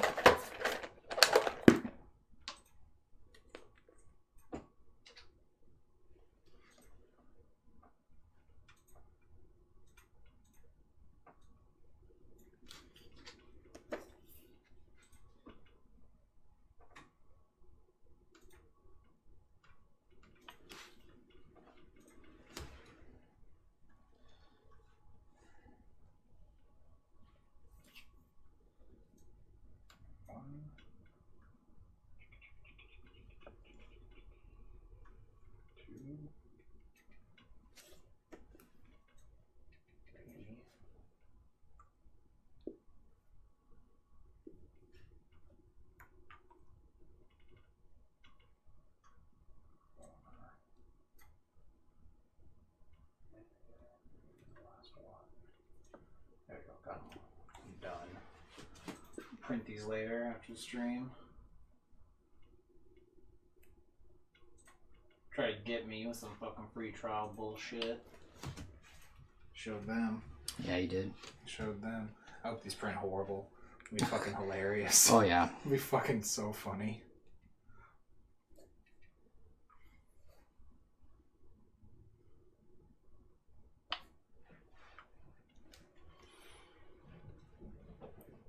Devin's back. Devin returns. Right.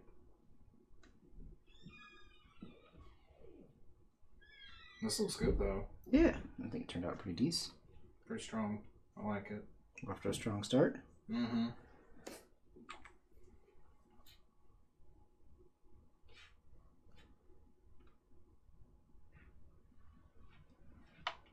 Devin's back, obviously to claim his sister. Yeah. He's excited for the sister art. Mm-hmm. He's hyped. Yeah, I'm just gonna give it to him as a gift. But make him pay for it, obviously. Yeah. Alright, one down. It's a gift that he paid for. Yeah, yeah. The chicken tenders were a success. Nice. You'll love to hear it. John, you're right. He awoke with his eyes and walked back through the front door. Hopefully he awoke with his eyes before he started driving. Otherwise, that could be a danger to him and others. You would hope, but you know in your heart of hearts. That's true. In your heart of hearts. Kingdom Hearts of Hearts. In your kingdom hearts of hearts. In your Kingdom Hearts of Hearts, you know it to be true. You did not. You did not awake with your eyes. No, he was in fact sleep driving the whole time. Alright. I'll put this over here. Now we're gonna get into some big titty goth girlfriend territory. Eventually, though, we'll get to fight for our friends. Obviously. With each completed piece, the urge to protect my friends rises. It's true. Oh man, I gotta turn this down. There we go. You gotta warn me. You gotta warn me before you turn that on. I guess. Would be nice. Okay. Would be good for chat. They were all just blinded. Blinded by the light. Wrapped up like a deuce, you know, the runner in the night.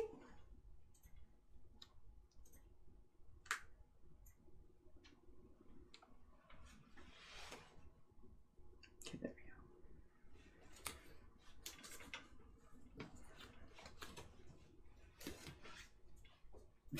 we go. Turn the lights off for the spooky stream. What does it look like if I turn the light off? It looks almost exactly the same. What if we turn these off? It's extra spooky. And then it becomes extra spooky. Now it's too spooky. That's a little too spooky. Reminds me of my old days up in the Manhattan studio. Being extra spooky? Well, no, we had a giant light table that the only way you'd be able to see anything is if you turned off all the lights. Ah, okay. Turn it into a rave? No, Sabrina hasn't got her lasers yet. Sabrina has lasers coming in the mail. What? Yeah, you didn't know about this? No. For New Year's? God damn it. All right. Oh, we're trying to light back on. Yeah. I don't know, like now I've let my eyes adjust to this nonsense that you all put me through. Right. Yo, Ralph, what up? You're just in time for the lewds. Right? Sabrina's firing the lasers. God damn it. That's funny. We're drawing Fire Emblem. We're good to Camilla. There we go. Good. That's for the face. Homegirl with the big axe and the big boobies.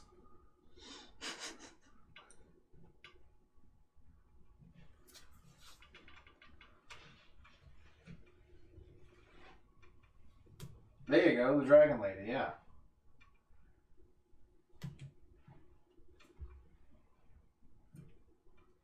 The more intense version of the Dragon Maid. Well, you are correct. Don't you dare compare her to that trash. Just because you're right doesn't mean you're correct, or whatever the line is from fucking Fate. Mm-hmm.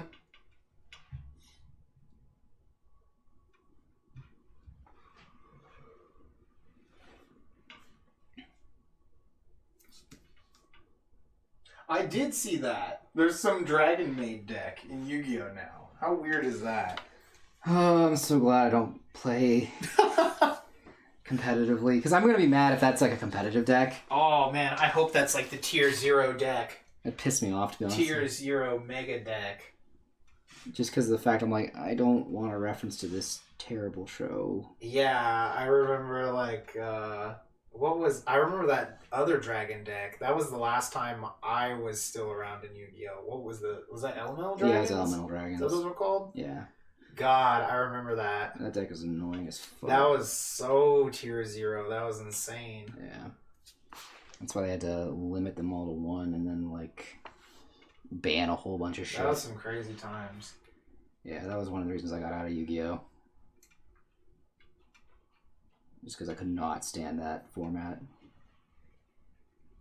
I found that format to be very fucking awful. You just play that deck or else you lose. It was that or Spellbooks. Yeah, or there was one other deck at that time, but I don't remember. It was Traps. What It was Hat, I think. Was Hat the one? I don't remember. I thought Hat was either after or before that. That's a good question, actually. I don't remember my history. Yeah, it's been a long time. I don't remember. I think Hat was after that. You might be right. Again, it's been a while. Yeah. It's been a while.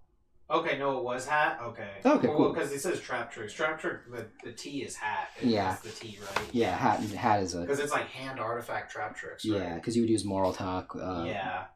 You ran basically Moral Talk, Beagle Talk, and Trap Tricks. Okay, I Along couldn't with the remember hands.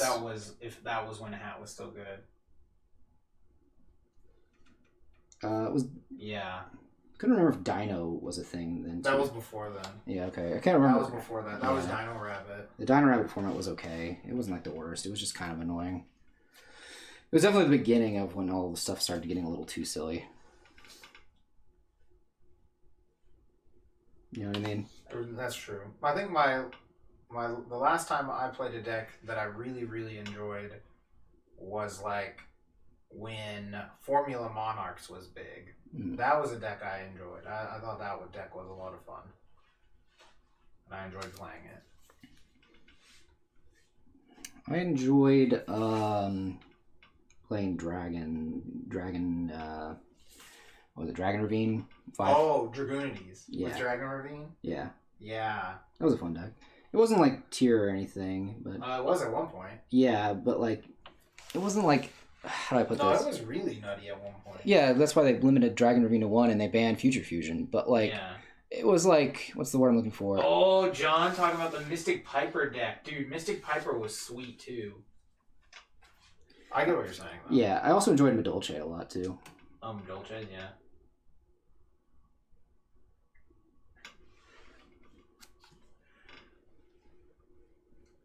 We do still need some more followers, man. Spread the word, dude. Silly, like, as in, like, crazy. My problem with Yu-Gi-Oh! Was that, like, the strategy generally is almost always summon a bunch of monsters in one turn and, like, win. Yeah, then summon your big guy. Or just lock your opponent out of the game entirely. There's not a wide range of strategies in Yu-Gi-Oh! There's an infinite amount of ways to do the exact same thing. Yeah. Is a lot of the archetypes. Yeah, and then like what's good? Well, that's like if you like that, that's totally fine. Yeah, and which reasonable. is fine because like You just gotta I enjoy locking people out of the game sometimes. Yeah. If the way I'm doing it is fun, then I like it. And then plus, like if you even if Yu-Gi-Oh is very, what's the word we're looking for, scripted. If you find a script you like, it's totally reasonable. Yeah, Pokemon is very scripted too. Which is so weird that Pokemon is rampant with cheating. Yeah, that's weird. I have heard that. It's just weird to me because, like, if everything tutors, why do you need to cheat? Yeah. I don't know. I think they don't have mulligans in that game. Yeah, they do. No, you only have it if you don't start with a basic Pokemon. Oh, yeah, That's not an actual, like, full mulligan, yeah. full mulligan. That makes sense. I understand that. So, because I know that's part of the reason you really need to stack your deck in Yu-Gi-Oh! If you're going to play. Yeah, because you can't mulligan. Because you can't mulligan, so... I wonder how Yu-Gi-Oh would have been if they had mulligans. Insane. It'd be like Magic is now. Yeah, that's true. I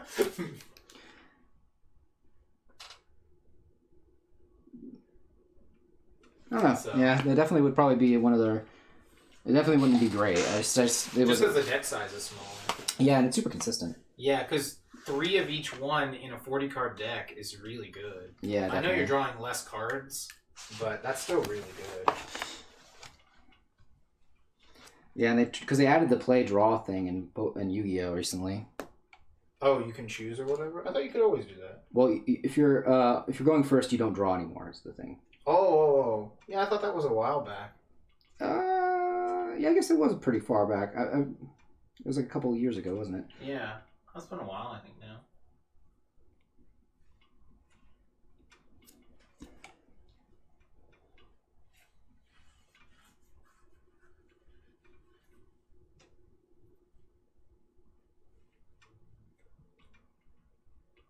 Yeah, it's been a while, hasn't it? Wow. Oh, how time flies. Mm-hmm.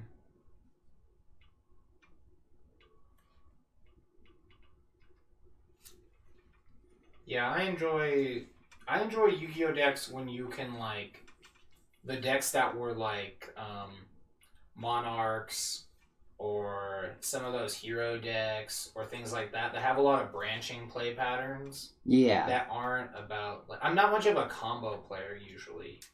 And that was my thing is that like combo can get kind of boring for me. Like I've played combo decks in Magic and I've played like most Yu-Gi-Oh decks were combo decks is just like I need to do this. I get these 2 cards, I win, or that kind of thing. Like I get these 2 to 3 cards, I win. Like that's like a pretty common thing in Yu-Gi-Oh. And there are plenty of Magic decks like that too, and I've played them. But I tend to get bored faster with them. Yeah, because you do the same thing over and over again. Yeah, so That's why mid-range is great. yeah. It's just that there have been less of those types of decks generally because of archetypes, because of like the focus on archetypes in Yu-Gi-Oh. Yeah. So, but sometimes you get those decks that are like the hat deck, where it was like these archetypes are synergistic, but you can take them apart and like slot them together with other archetypes. You know. Yeah. Sometimes there are archetypes that do that much better. Like Lightsworn is like the best one. Things like that.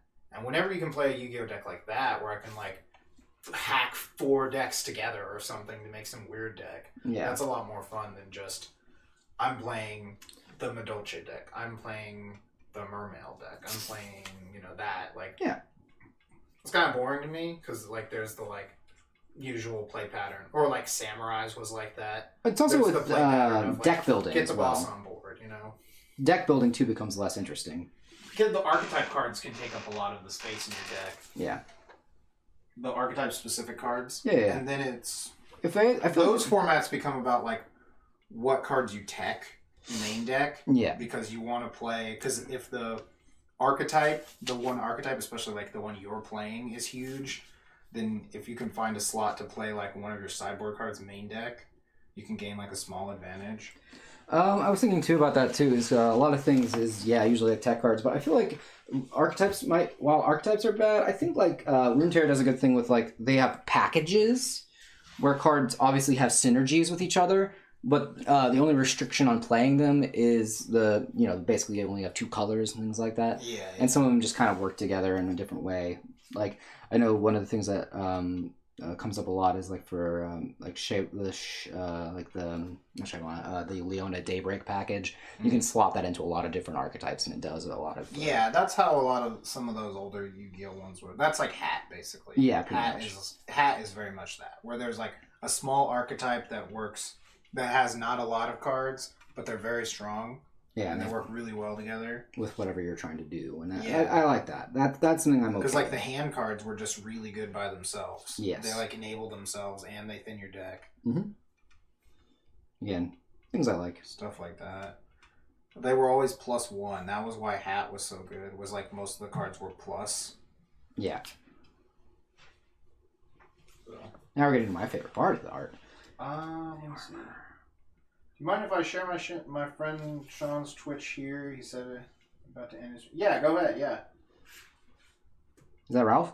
Yeah. Yeah, I watched I watched him a little bit when I got back from work, because you were mentioning it earlier. He's alright. He was playing Minecraft, so I was like, oh, I'm not into Minecraft, but I'm interested to see what other stuff he does. I'm pretty sure it's like a variety kind of thing. Yeah, I've never been able to get into Minecraft.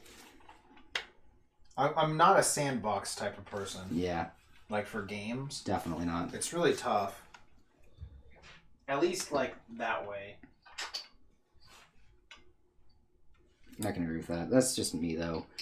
Yeah, I want a game to have a bit of order and structure, like a purposeful goal. I know that you can like make whatever you want, you know, so that could be your goal. Like, I'm gonna make the whatever house, you know, Yeah. something like that. I'm gonna make a dinosaur out of dynamite, you know, and I'm gonna call him a Dinosaur, you know. You got this. yeah, something like that, you know. You really He have. does Minecraft, Pokemon, Magic. Also did art today because he was painting. Oh, he was painting his dual disc. Nice. That's awesome. Yeah, I only saw him when he was playing Minecraft, so Hmm. that's cool to know that he does other stuff. Yeah, I might go like flip through that VOD.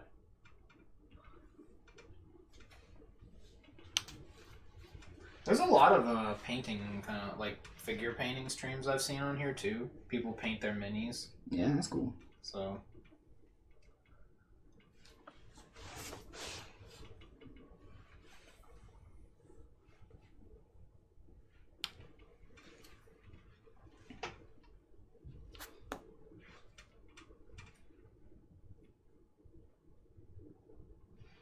Oh, like slowing down like crazy.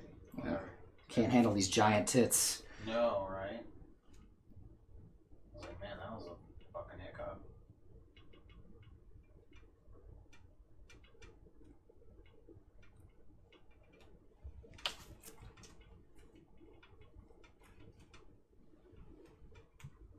Who needs boobs if you have a Megazord, right?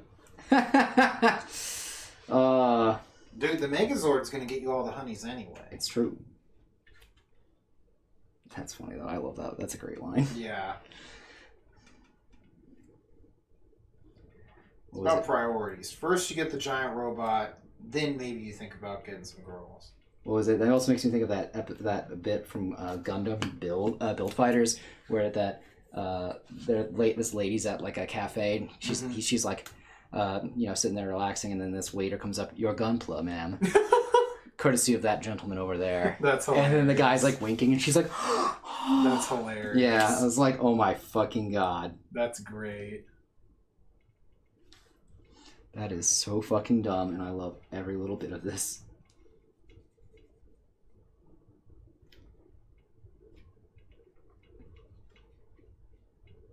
It's just so silly. That is really silly.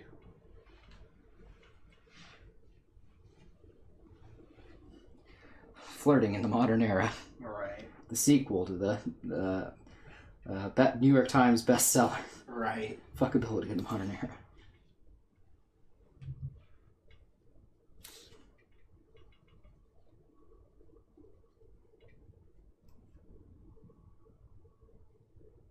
Just an outsider looking in, man. I have no bias. So it gives me that critical eye. He's looking with eyes unclouded by hate. Yeah, exactly. Fucking Princess Mononoke, that shit. Yeah. Mm-hmm.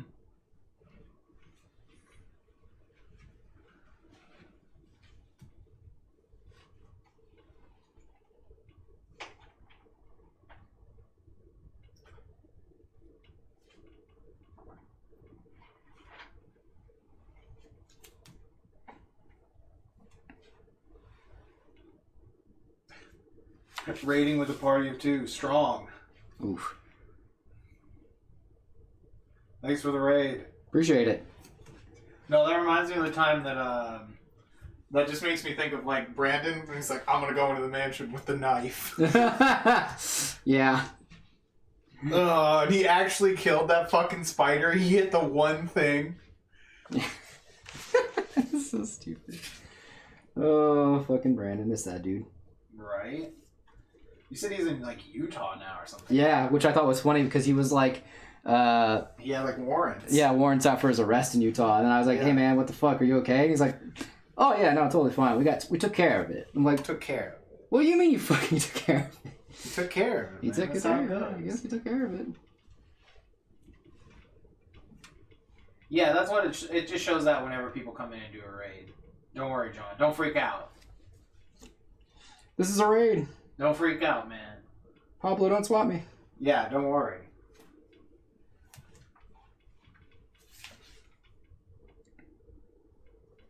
Is that still a thing? Pablo don't swap. No, just swatting people. I don't know, probably. That's a shame. I don't really know. Actually, I don't know if the police are going to go anywhere right now. Going to get coronaed. I mean, any chance? I imagine that any excuse to shoot a gun would be nice for them. So Yeah, I don't know. We could try to have them swat the old folks home that's infested, and then they'll get sick. which old folks home? I just mean any of them. No, that's fair. That's the way someone's trying to get revenge on the police.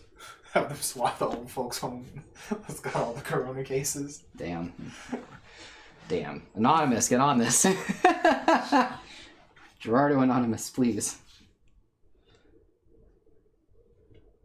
Oh yeah, John, that story's great. What's up? The like that was a long time and a lot of drugs ago. Oh, yeah. And a whole lot of drugs ago. Yeah, just I'm Brandon. It's good to meet you. He's like, I know who you are, man. Like, we've met, like, several times. For real? Yeah. Shit, that was a long time, a lot of drugs ago. Yeah, he's... I'm still never gonna forget the steampunk T-Pain. Oh, yeah, When he was in the door and Requiem for a Dream was playing. That was amazing. Fucking love it. That was so good. The light was shining in from behind him, and he was just like a god. He's like, it just arrived. He was like walking out of the gates of Mount Olympus. I mean, The light was behind him. because he is fucking almost as shredded as Zared. He was crazy shredded, yeah. I don't know who would win that fight, though. Actually, I think Brandon might win that fight. Brandon would probably win that fight just because I know he would do any underhanded thing easily in a fight. It's true. Zared probably fights like a little more, he's going to try and fight a little more upstanding, Brandon's not afraid to do something crazy, though.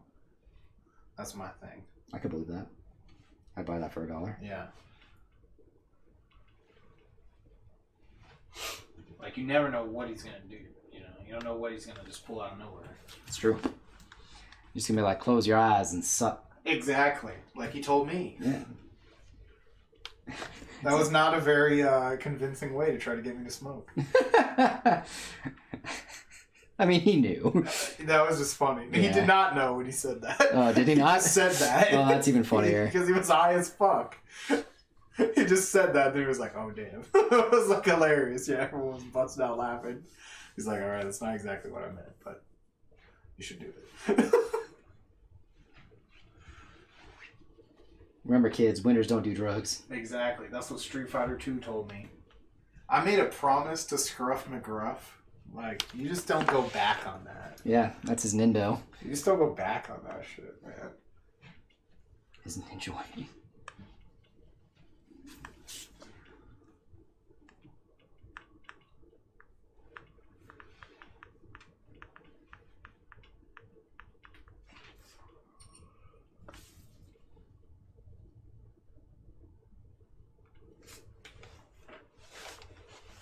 I was gonna say, man, thinking you were gonna get through all three of these is a little ambitious. What time is it? It's almost 10 o'clock. Oh, really? Yeah. Weird. It's because they're complex characters. Yeah. Very complex, I mean, look at her. Look at all that complexity. It's a complex character like Dinobot. Did we ever tell you that time we just, were holding Parker, hostage? No. Watching fucking Beast Wars on Netflix. Oh, what? It was me and Louie, and Parker was just like, dude, we need to leave. I need you guys to, take me to the gas pipe. Because he needed me wanting more K2. Yeah. And neither of us are going to do that. No. We're, not just driving him there for no reason. And so we just started fucking with him, and I forgot, Louie had been watching, Beast Wars or something on Netflix, and, he had been talking about Dinobot. It was, really funny. Or he was just mentioning him, He had said, he was a complex character. And so we just were, just scrunching up against Parker, holding him hostage on, couch. And he's like, dude, I need to get to the gas pipe. And we're like, why do you need to go to the gas station? You don't even have a car right now. Just for 20 minutes, just fucking with him while he was super high. Okay, two. And it was like, dude, what are you doing, man? The cat's trying to watch Beast Wars. Dinobot's a complex character. And then Louie would be like, meow. Like that. It's fucking hilarious. Yeah, fucking K2 Parker just gone. Oh, boy. I remember K2 Parker. Oh, man. That was the time.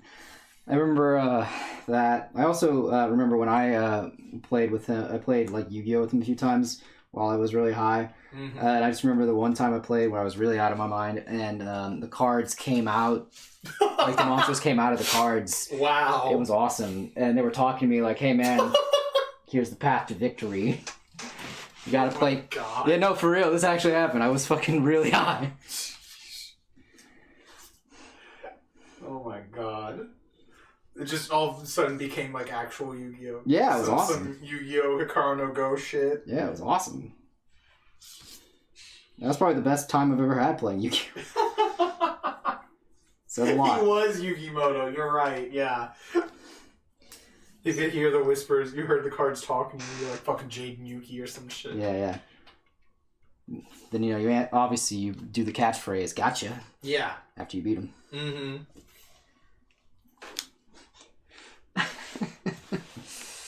Yeah, no, I definitely heard something. Something primal and Egyptian. I was playing the shark deck, so Oh, okay. Something watery.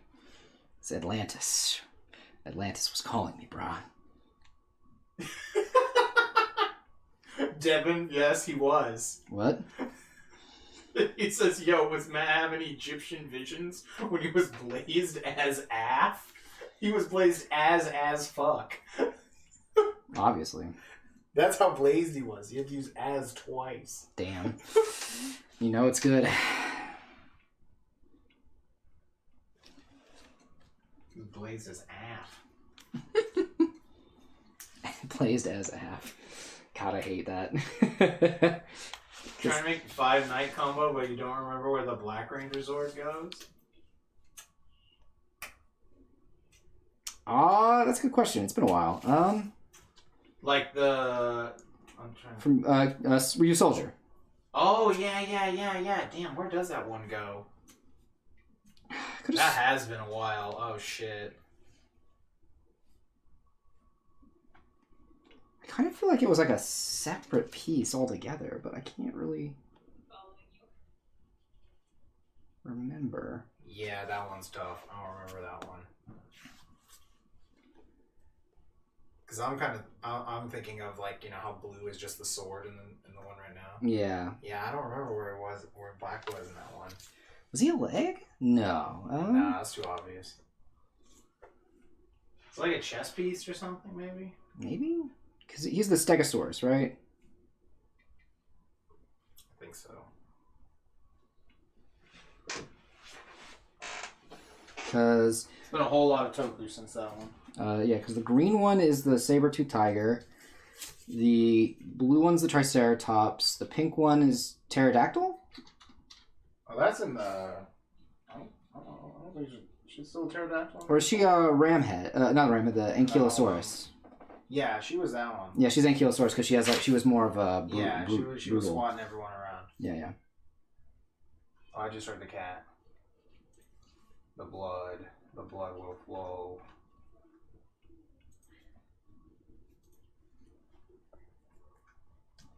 What does this go away?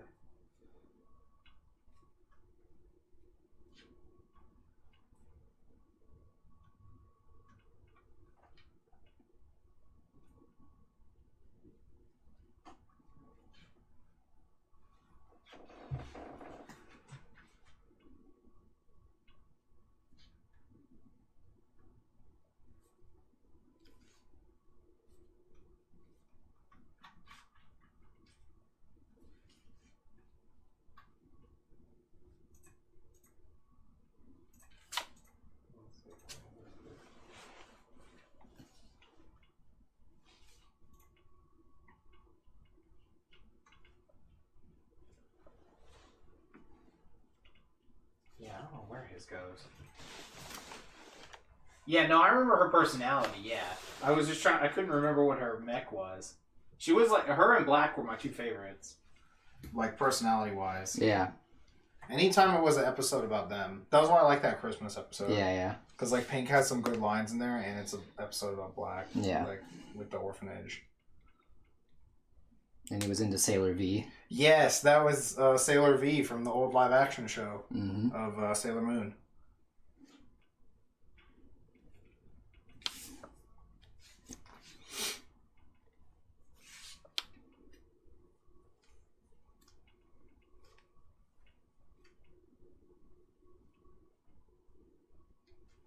Yeah, I can't remember where he went. I'm just gonna look it up. Because I know he had the Stegosaurus. Yeah. So I'm thinking it's like a weird like body piece. No, I think it is a sword. He's a sword? Hold on, no, the green one is the sword. Hold on, is he the arm? Is he his other arm?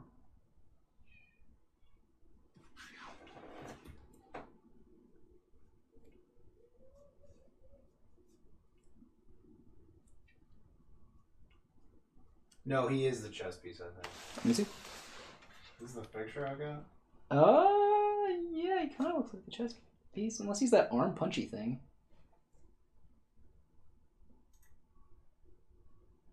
Huh. Yeah.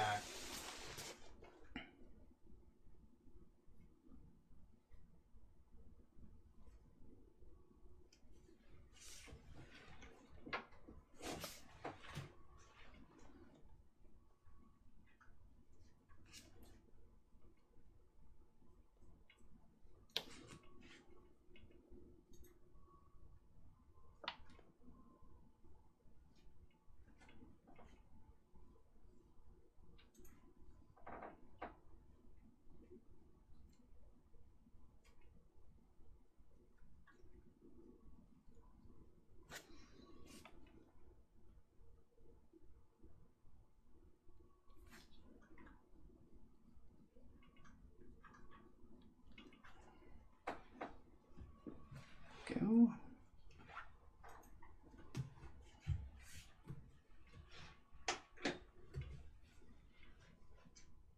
Probably best to just go watch the clip on YouTube. Yeah. Yeah. I would agree to that.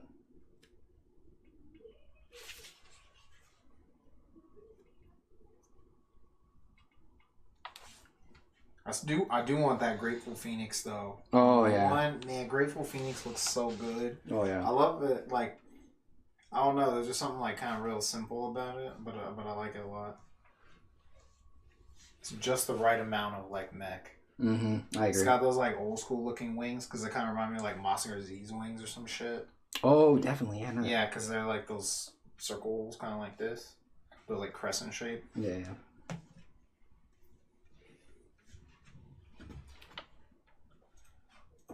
Reminds me of.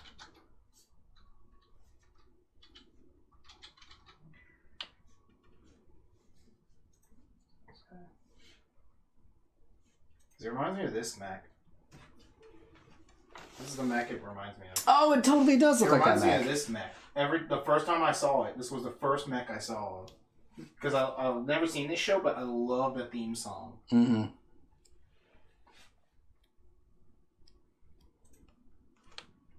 You know what's funny? You mentioned theme song, and all of a sudden I'm like, Eel Shark Panzer. Oh, that's a good one. Yeah, it's that's so- a good theme song. It is, but like I don't know why I thought of that one. Just the random Sun Vulcan theme. Yeah.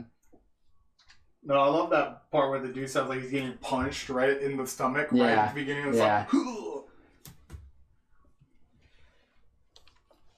Yeah, no, Grateful Phoenix reminds me of this mech. This is from like an old school show. This poor cat, no one loves him. Right?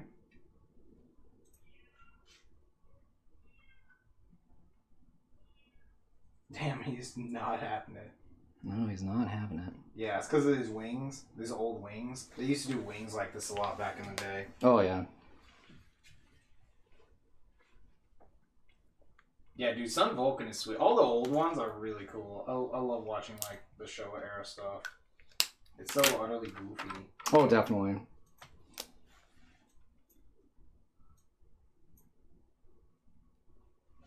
I like that their base is on top of a zoo.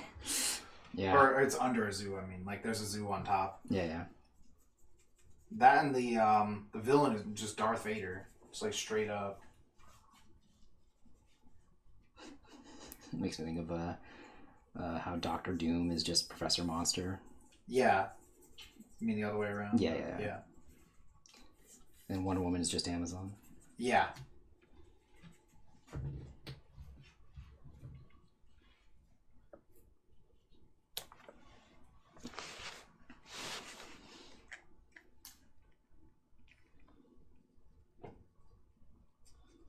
Well, obviously Doctor Doom ripped off fucking Japanese Spider. Oh, you're right. You're right. Even though that character was out way before that. Yeah.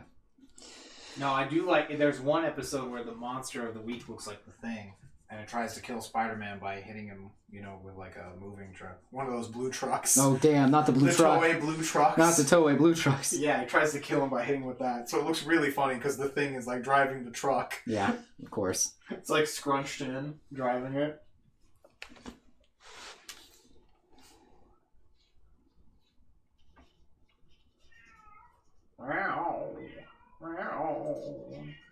Nobody loves him. Oh, poor kitty cat. Who would love Marker? Oh, Not a soul. What are you doing, buddy? I don't know where he went. Now he's on the living room. He's Devin's problem now. Yeah, right. Devin's blood will be taken. That's tribute. Yeah, obviously. Yup, on the hunt for blood.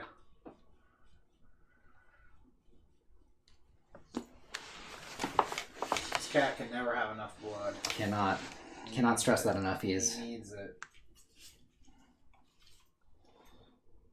He needs that blood. blood for blood. Yes. Blood for blood. I can't remember the name of that movie. I think it's like Kingdom or something. The Kingdom.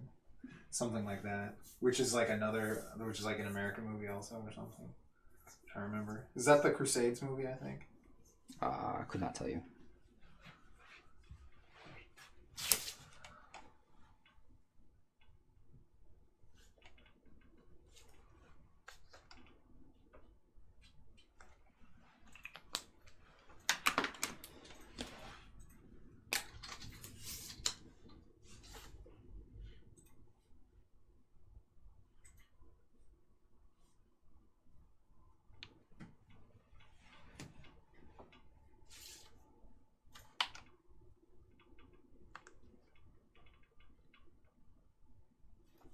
This was good though.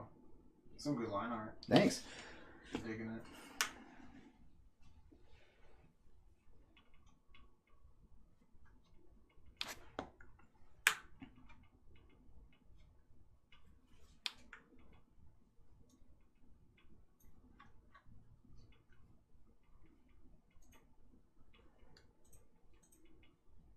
Now, in true Maeca art fashion, I must sabotage myself. Obviously.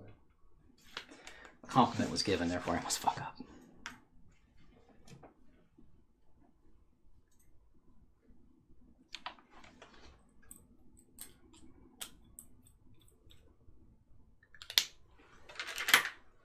But yeah, I don't have anywhere to be tomorrow, so until like 11, so I can go a little late. Oh, okay. Yeah, we were talking about, Ralph he's trying to put together the Five Nights mech from Ryu Soldier, and he couldn't remember where the black one went. And we were trying to help him with that. And then we started just talking about, like, some Sentai stuff. Kira Major's been so good to us. Kira Major is awesome. Yeah, because I was talking about how I love Grateful Phoenix's design, because it looks like this mech that I posted in the chat. It looks like this OG mech. That's the first thing it reminded me of.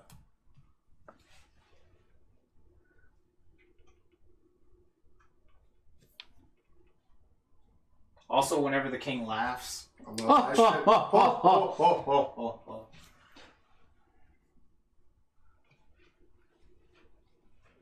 Christus, man. Christus. Dude, that was easily one of the best Christmas episodes. Oh, yeah. Rap battle for Christmas? Yeah. That's true, yeah. We were talking about Sentai and Kamen Rider and all that stuff at the con. Oh, yeah. Always do.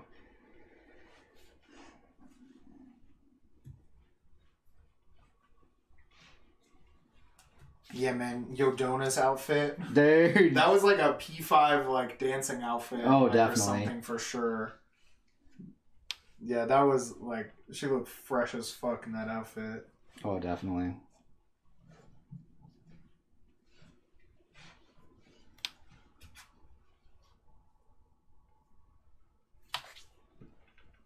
Oh, you haven't seen it? Oh, it's a really good episode. No spoilers. No spoilers. We will no longer spoil anything. All we know, The rap battle was in the preview. So. Yeah. All you have to know is that Christus. You gotta be thankful and grateful. Christus. Yeah.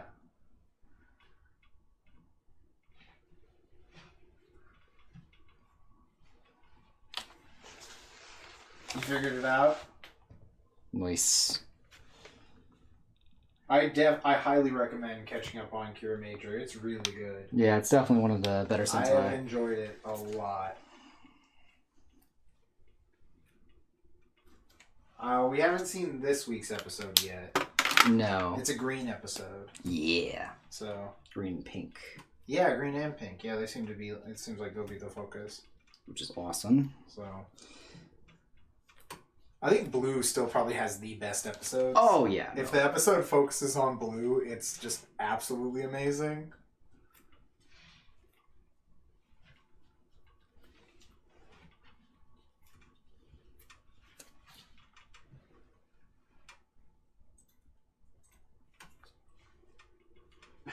Something about blue, like you can't hate him. Yeah, exactly. Like he's just so crazy, so ridiculous. He's so derpy. Yeah, he's like plays it so cool, and then sometimes he's just a complete like derp kind of. Oh, yeah, that's why I like it a lot, because usually blue is either or, not both. Yeah, I like how he can kind of switch around. You Yeah. know? Like he's usually a pretty cool, chill dude, but then like something stupid happens. Yeah. Had all the fucking chapstick. That and the, when he had the first time they gave him an episode, when he had the giant dumb brace on his head. Yeah.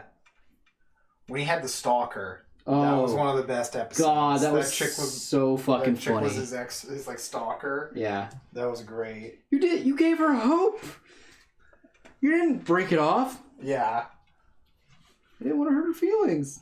You fucking moron. You deserve everything bad that's happening to you. Right. Ash agrees. She loves blue. Oh, yeah. You can hate yellow? You don't like yellow? He's like, okay. Like, Yeah, I think he has his moments. Yeah, I mean... At the beginning of the series, when he was like really trying to be the leader, I definitely was like, he's kind of gotten like better now. Yeah. I like it. I feel like it's a good character arc for him. Yeah. He's one of the two really cool dudes. Yeah, just two cool guys. That fucking episode. Oh, man. Two cool guys.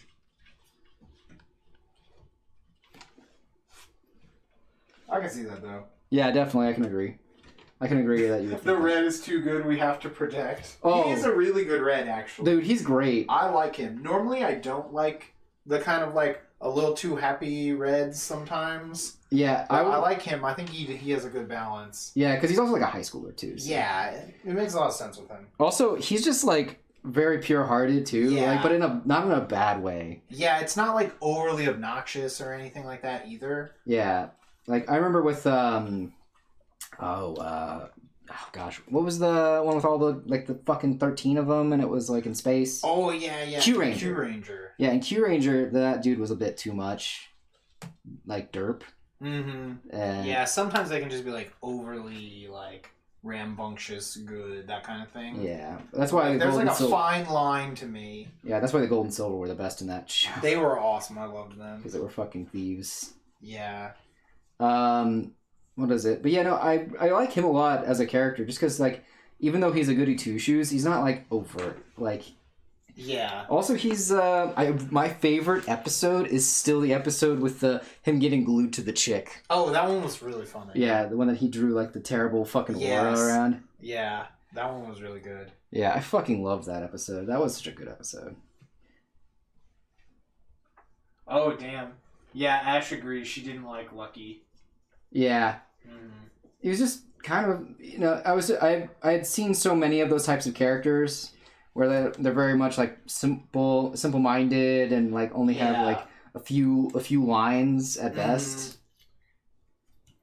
Yeah, Marvelous is still my favorite red. Oh yeah. I have not found like there are some other good ones throughout history, but like Captain Marvelous from Gokaiger. yeah, still my all-time favorite. I agree. He's good. He's just like gets the fuck in. Honestly, though, Kirame read Juru or whatever. Yeah. Juru and Kairi from Loopat are my favorite. Those Some of my are two favorite reds. really good ones. Yeah. Yes, I loved. Yeah, Kyrie was really good. Kairi, even Kenshiro was not bad. Like, sure, he was like, you know, by the books kind of guy, but that was like to be a good foil to Kairi. Yeah. So like him being like kind of like that isn't his fault. It's just kind of they needed that. Mm-hmm. So I actually kind of enjoy that fact that he exists because of how it elevates Kairi's character. Mm-hmm. I can Ko understand. is the best red to you? Which one? Ko, that's the dude from. Oh, that's from Rio Soldier. Rio Soldier, yeah. Yeah. So that's why, yeah. No, that makes sense. He wasn't bad. I liked him. Yeah, I kind of liked him too because he had that moment of being like, he was a very good fish out of water character. By that I mean like, he is not in his element most of the show, and especially in the very beginning parts when he's like, you know, just learning about the human world. He's kind of thrust into the fact that he needs to be the leader. You know, I still haven't seen all of Time Ranger. I need to watch that one. I love that theme song. Ash says Time Red is her favorite red. Oh, that's cool. There's a lot of them I still haven't watched. Yeah. I know that one's considered like one of the best ones. Too. Time Ranger? Yeah. Yeah. Is that the one that was the more adult one? Or am I thinking of a different one? I feel like it was pretty serious. I know that theme song is serious business. Oh, yeah. That's like one of the best. If that's really close to like the best theme song. It's so good. It sounds so different from every other one too. Oh, I agree. Yeah. So we don't really have much of a background. No, there's a dragon. Yeah, right. Yeah, and it's like so close on her. Yeah, I'm probably just gonna use like this paint marker.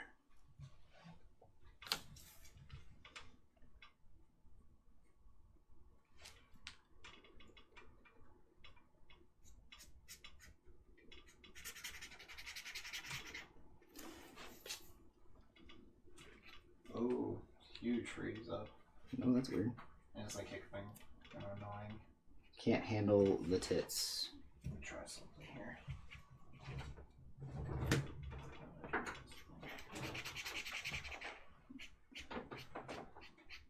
Il shock panza. Just got the song a little bit again. Dude, it's a good song. That is a really good song, though. I like the Mask Man theme. Oh yeah, that's a good one. That's the one I like. It's got some like really good horns in it.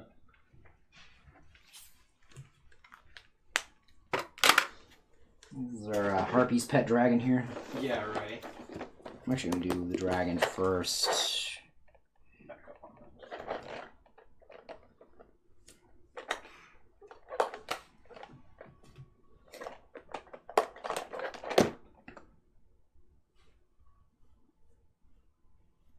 I haven't really seen much of Masked Man. I just know the theme. I know like all of the themes, or most of them.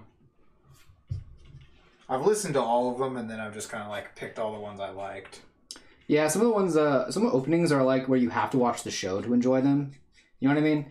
Like, you know how an opening will grow on you. Yeah, It's one. Some of those songs are like that for me. I got you. Yeah, there's some of them I just like heard them, and I'm like, this is a jam. Oh yeah. Before I even watched the show, I was like, this song is a jam. I want to watch the show now. Yeah, no, I understand that completely though. Like, what one was like that? The Shinkenger one was Mhm. like that. I liked the song, and then I watched the show. Let's Bushido, let's Bushido. Oh, the same. Oh, okay. Ash says Shin Kendra's opening is pretty much what got me into Toku. Nice. Damn, that's awesome. Mm-hmm. Samurai Sentai Shinkenger. Funny. Chamba, chamba. That song's so good.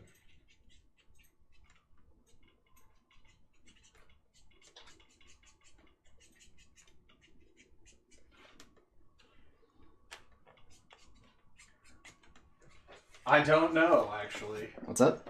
Ash is like, it's pretty late. You think he'll actually have time for Ike? He said he didn't have to go anywhere tomorrow, so... Not until 11. Top 5 favorite Sentai opening themes? Oh shit, that's a tough one for me. Go Kaiser, fucking love that song. Shinkenger one, really good. Shit, hold on. Time Ranger. These are in no order. What's another really, really good one? I actually like the Lupat one. Yeah, that was alright.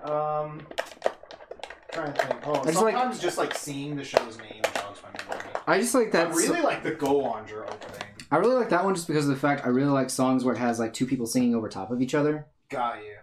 What is that called? Like harmony? Yeah, something like that.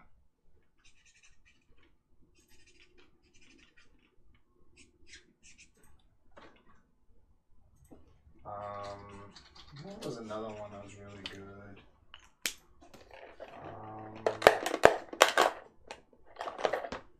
I just need like a list of all of them real quick. Then I can like remember them all. Oh, Go Buster had a pretty good one. The first one, yeah, definitely. Yeah. Buster's ready, go! Let's see, what do we got here? I need like a list. Okay, who has a fresh ass thing? I'm just gonna go through them like, let's see.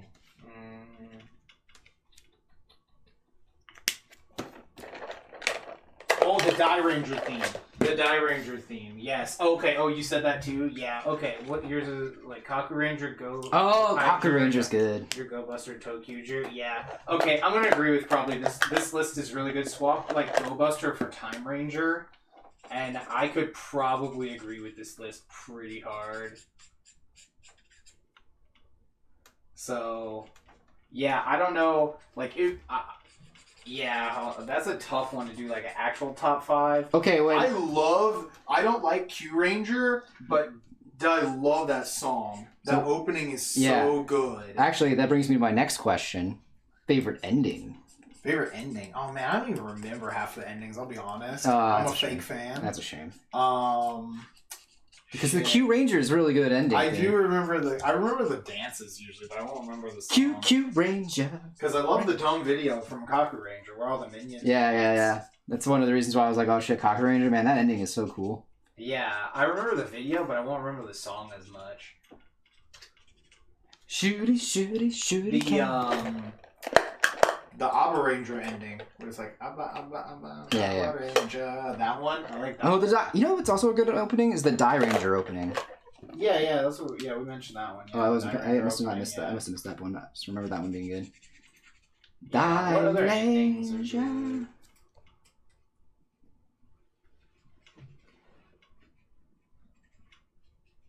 Oh yeah, the Ninja ending. Yeah. Yeah. Mm-hmm.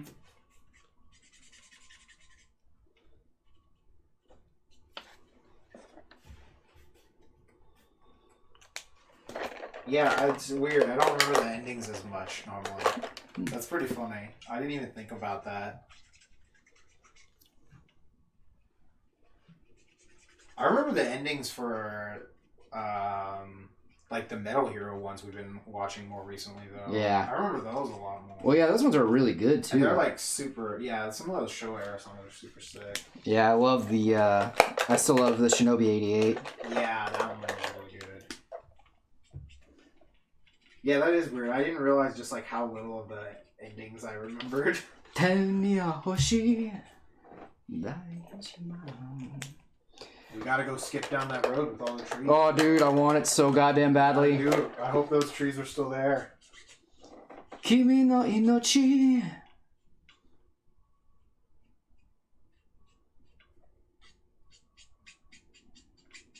Oh, I like the Go Sager opening. Oh, that's I a good haven't heard one. that one in a while, but I actually do like that song. That's a good song. I don't know if it's top 5. It's not top 5, but that's the one I like.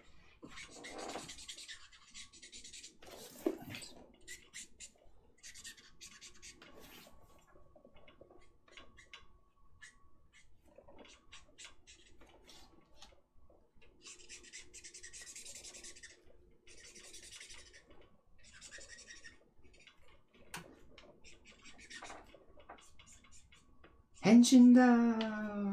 Yeah, that one's Whoa, good. whoa. That's the diary one.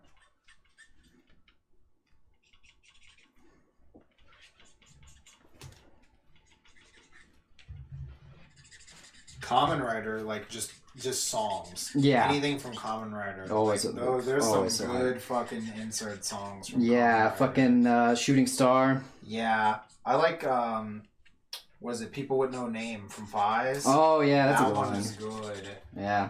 That's the one I like. You get Matt to cosplay as Teramigo. That's fucking hilarious. He would never. He definitely couldn't fit behind the booth. No, I wouldn't be able to fit. You'd have to walk around for a while with that one. Yeah. Just make a mask. Just wear the head part. It's me, Teramigo. Hey guys, Hey guys. it's me. Don't you believe me? Why should I believe you? You're Hitler. Or Hitler. Yeah, I love that from Futurama. Hey, for Braun, save me. Hey, what is everyone's thoughts on the new Sentai? Have y'all seen the pictures yet? That's what I want to know. The like robot team. What is everyone's thoughts on that?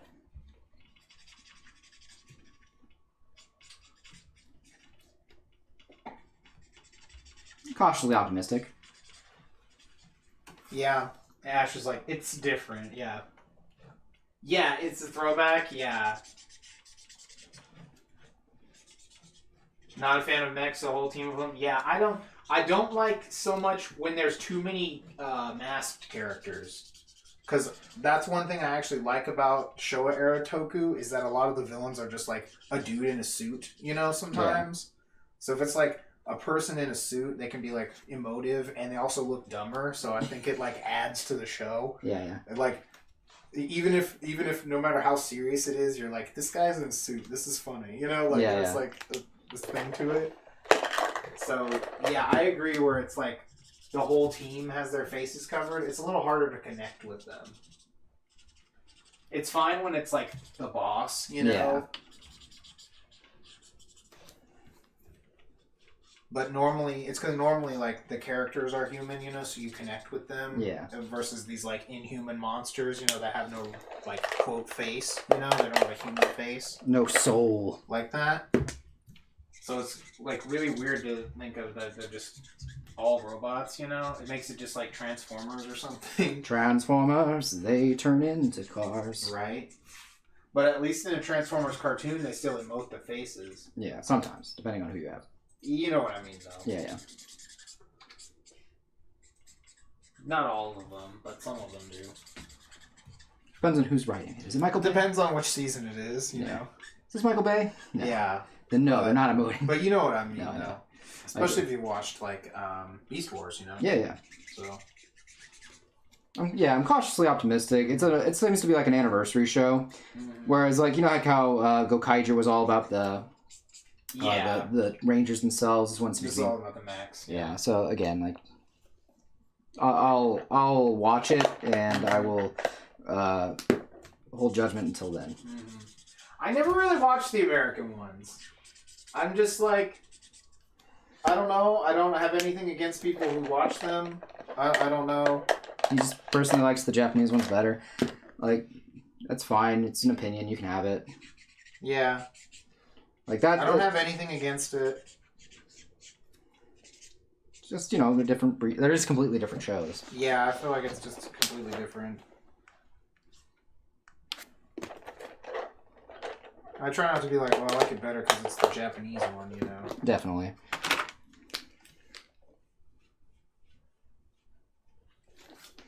I guess I also just don't really know anyone who's like really into the American one, so it never really comes up.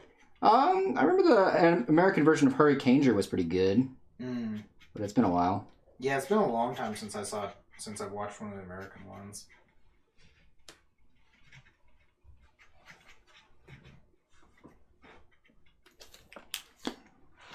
The toys look really cheap.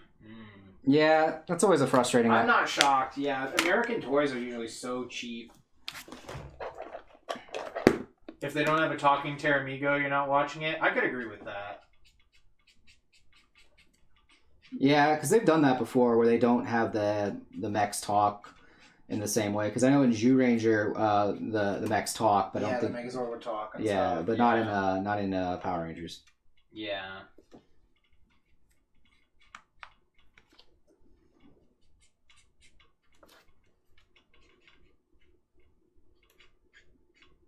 Yeah, they got rid of. They usually don't do much of the mech talking. Now that I think about it. Sometimes I don't like the way they change the costumes either. Like, I know the one for Shinkencher, they have some, like, really bad looking armor that looks like it's just made out of duct tape. Yeah, I remember. What was it? On, like, those weird shoulder Yeah, pads they did the same thing with when they did Dino Charge or Kyoryuger, where like everyone got this armor upgrade and it looked really bad. Yeah. Yeah, stuff like that is kind of frustrating.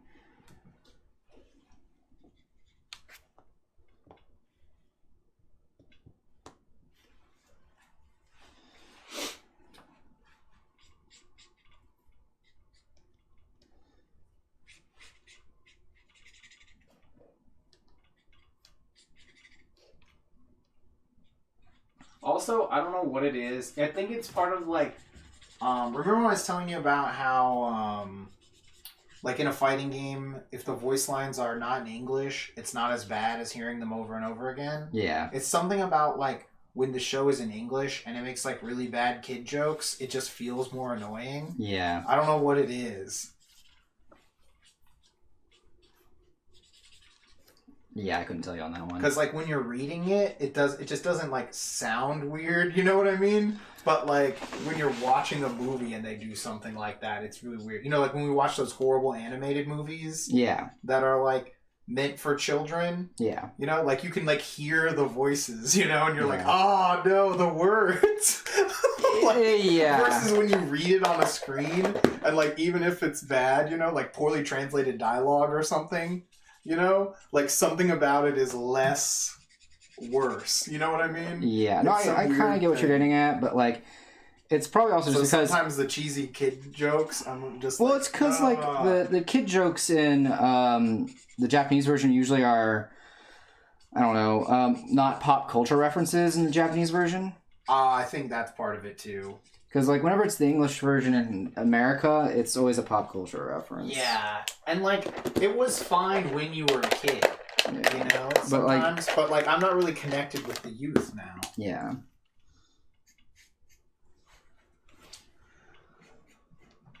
So that's one of the... That could be part of it. I could see that. Yeah, that's what, at least that's my thought process on it, and that's my belief as to why it's not as, like, quote-unquote good. Well, I just can't get into it the same way. Yeah. I think it's just, like, goofy in a different way, you know? Not in a way that you can appeal to. Yeah. Or that appeals to you. Because it's almost like just watching another anime, kind of. You know? Like, I don't know.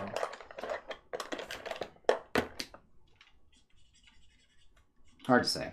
Yeah, I'm not sure. And again, I haven't watched one in a long time, so like I'm going off of like what do you remember? Yeah, just what I remember from like some random episode I saw like I don't know the last time I had cable. Yeah. And was channel surfing. I think it was from like the last episode of God. Yeah, the one that was Kyoryuger. One of the ones I also like. Some of the things I don't really like is how badly they'll mess it up. Like when they like completely change characters sometimes. Like with Ghost Sager, when it was changed into an environmentalist show as opposed to being about them being angels, because they can't really do that in America. Yeah. What youth? I have a Dreamcast and a PS3. Nice. I have both of those too. Yeah. No, I don't know. Also, I think it's something about like if you've seen the original one first. It makes it, like, weirder to watch this alternate version. Yeah.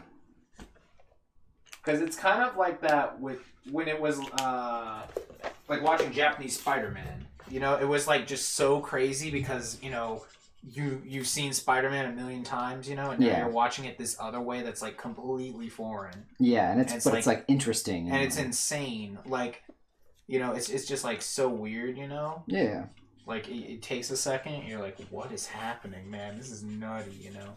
Because, like I said, I just remember watching it, and sometimes you'll tune in, and it's like, oh, there's all these different characters, you know? It's like Yeah. this is a completely different group of characters, you know, and then they like add characters in, or they'll change up the characters a lot. Yeah. To make them more, for an American show. Yeah, and then and most of the time it's like fine because we're not the target audience. Yeah. I mean, we're not the target audience for Sentai either, so. Yeah, but like if that's the stuff that they do in Sentai is stuff we like, so technically we are. Yeah, that's true, I guess. Because, like, I've watched animes that are, pretty funny, but I'd say they're probably kind of kiddish. Yeah, like Catriel Layton. There's, like, derpier stuff. Yeah.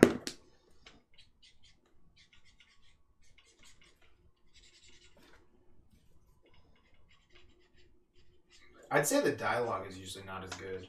In American? Yeah. I Now, it's not like the dialogue is amazing in some of the other ones either, but again, I think that goes back to, like, Translation. you're reading it, not hearing it. Because, like, again, like, if I had to hear the fucking ninja guy in Saber say everyone is strong like 1,000,000 times, I'd be 1,000 times more pissed off than I already am reading it. Like, hearing it in Japanese every time is bad enough. And reading it, but again, if it was in English and every time he was like, X person is strong and they're so stronger and I will be strong and the strongness of stronging will strong us through strongly, I would just be like, fuck this show, never watch this again. Like, no way. After like 5 minutes of that guy.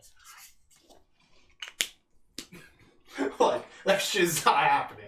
Like, if that was what they did, if they made it in English, Oh, like, yeah. they just kept that dialogue even, and it was in English, fuck that. No way.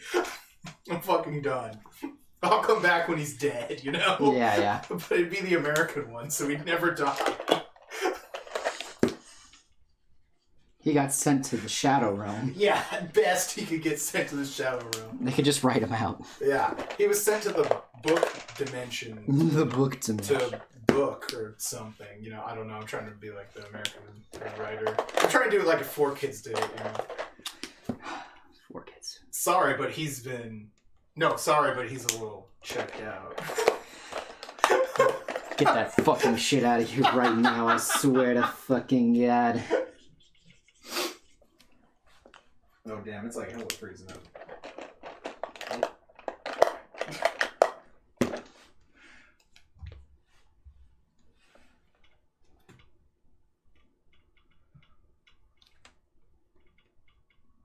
But yeah, so again, I think that's part of it. Is that like you just like immediately understand it? Yeah. It's something like that. There's just something about it if it's in your native language that makes it different. Bless you. It was an off-screen sneeze. I don't know if they heard it. Possibly. Yeah.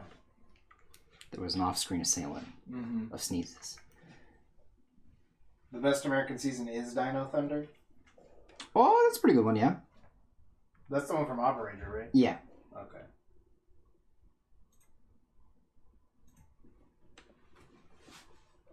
I haven't actually watched a full one since Mighty Morphin. Really? Yeah, that was the last time I watched Power Rangers, like, week All to the way week. through. Yeah. Yeah, week to week. You're not really missing much. They're decent. Don't get me wrong, but like, I don't know, something you can't really just top the original. And they have their own charm to them. And again, my personal preference is the Japanese version. But they all have their charm. Mm-hmm. Okay. Finally got her hair did, for the most part. Get some cool gray in there.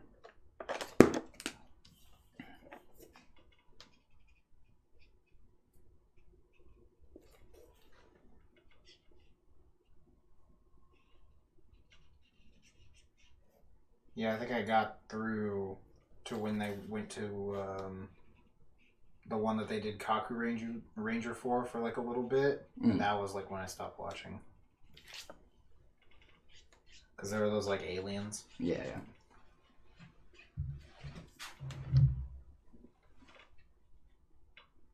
They have all of them on Netflix? That's crazy.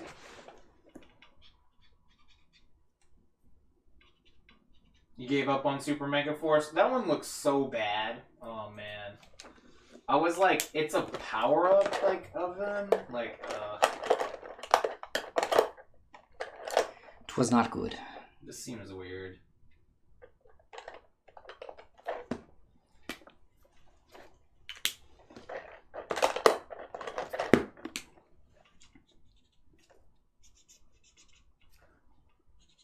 Yeah, exactly. The name. Yeah, you're right, Ash. Just as the name even sounds low effort.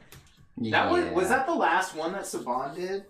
I don't Because know. Hasbro owns them now. I don't know, actually.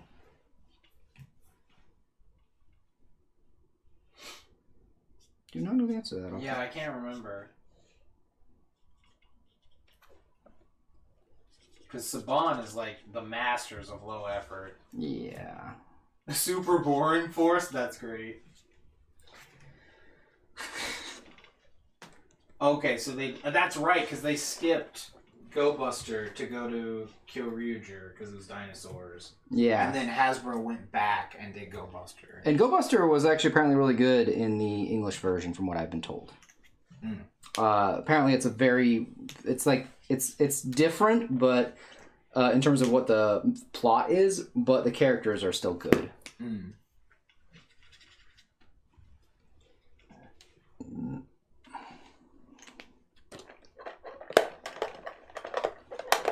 In terms of like being faithful to the source material, except the guy doesn't say shit.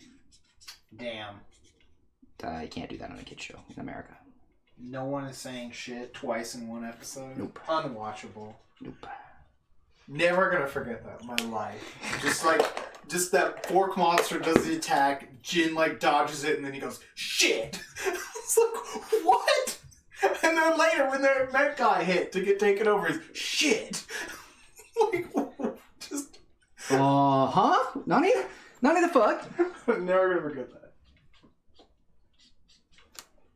Did you just say shit? Yeah, he just straight said shit twice in one episode. That was insane. Nani, nani. Yeah.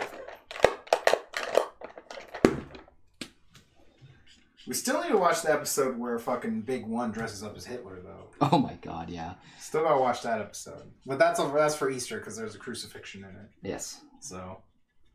Yeah, for Easter we're gonna watch all the crucifix we want like sentais. a good best of like Toku crucifixions. We need to find that episode of Ultraman where like all of them are on crosses also. By the way, Chad, if you're looking for a good place to get all crucifixions in your media, there is a lovely Twitter out there for you. Oh yeah, that random like fucking Twitter account. Yeah, that's says hilarious. that's crucifixions in media. Yeah, that one was really funny. Which is pretty wild.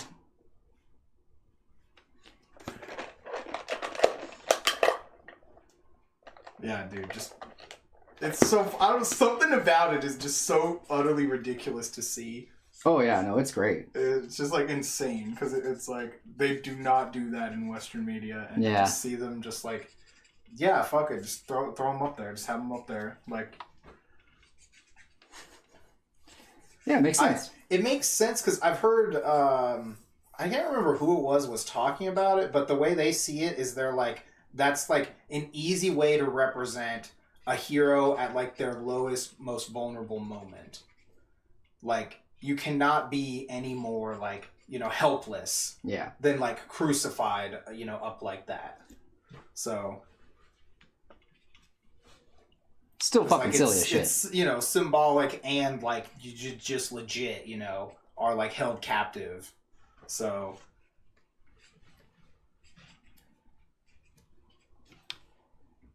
Jester, what's up? Oh, that's the guy that Ralph had shown us.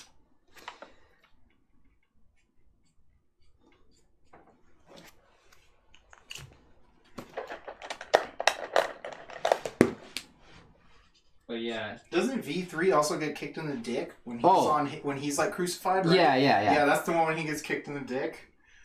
Yeah, as many times as you need. Yeah.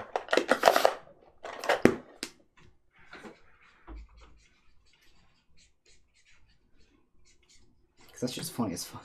That really is funny. Yeah, I like that in Die Ranger, how the Green Ranger would like rack the minions. Oh yeah, it's That was hilarious. Not- Just because he would do the splits and then like rack them with the pole. Yeah. It was like hilarious. not one dick was spared. He does not give a fuck. Just nailed them. Fucking Die Ranger, the fucking white is that kid. Yeah, yeah.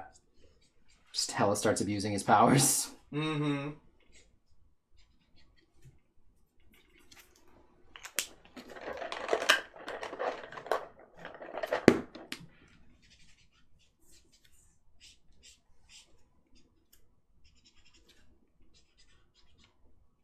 Engine down.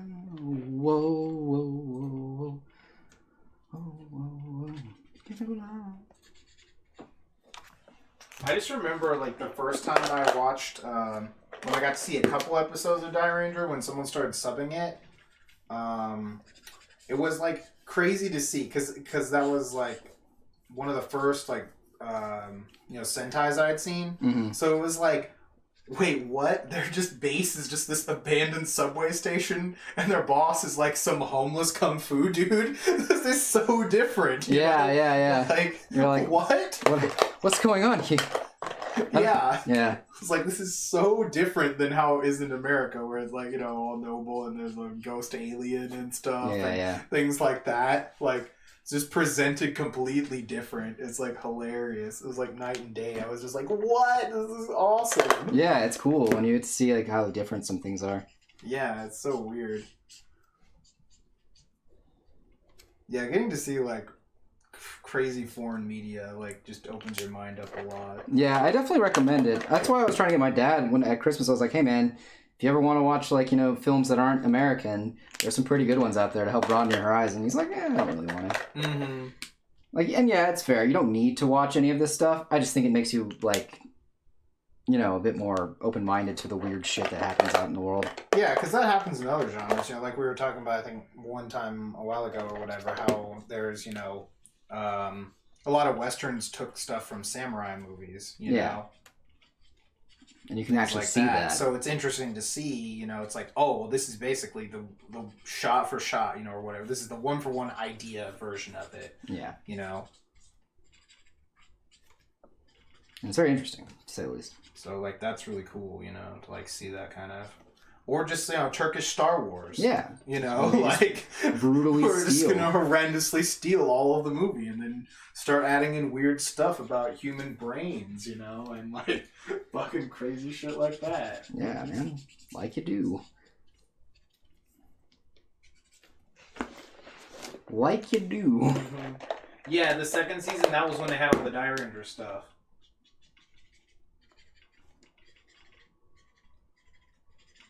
Yeah, it was super weird though too, because like a lot of the mechs were amalgamations from other shows too, and they somehow managed to make them connect in the American toys back in the old days, if I remember correctly. No, they were all from this. Well, weren't they? No, because when they upgraded, they all got Die Ranger toys. Well, I thought they had the one part where there was like random the bird from Kaku Ranger. No. Oh, yeah. No, I think you're right. I think they did use that for something. Yeah, and it's like they used it for something else entirely than it was originally used for, and somehow it managed to work.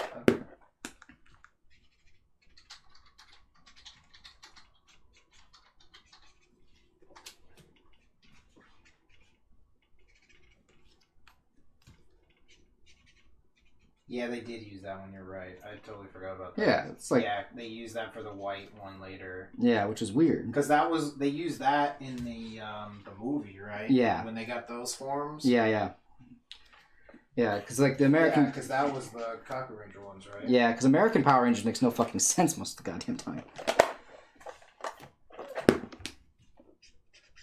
Oh, you're working on a wig? Nice. All right. Have a good night. Yep, y'all stay safe out there.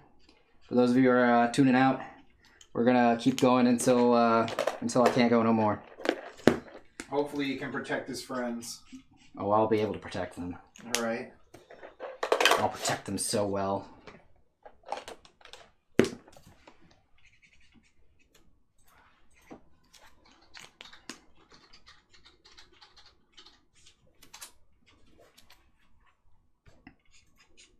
Whoa, whoa, whoa, whoa.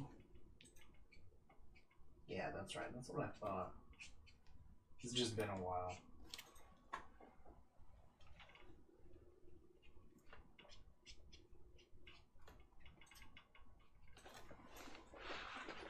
Yeah, it's just weird because, like, the show, they used Kaku Ranger for those weird aliens, and then in the movie, they also had the form they used, like, just for the movie. Yeah, so it's very bizarre. So, yeah.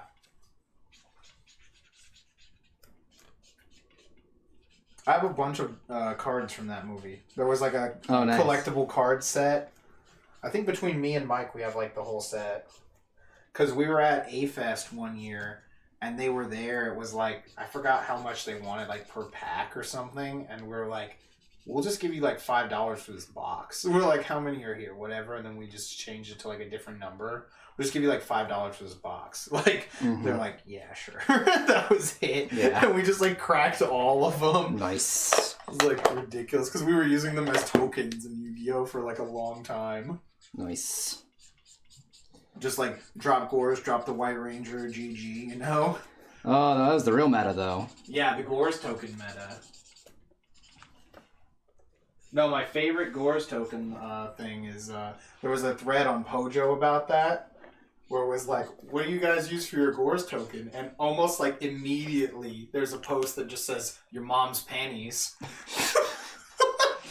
I was like, damn, this is one of the sickest posts I've ever seen on Pojo.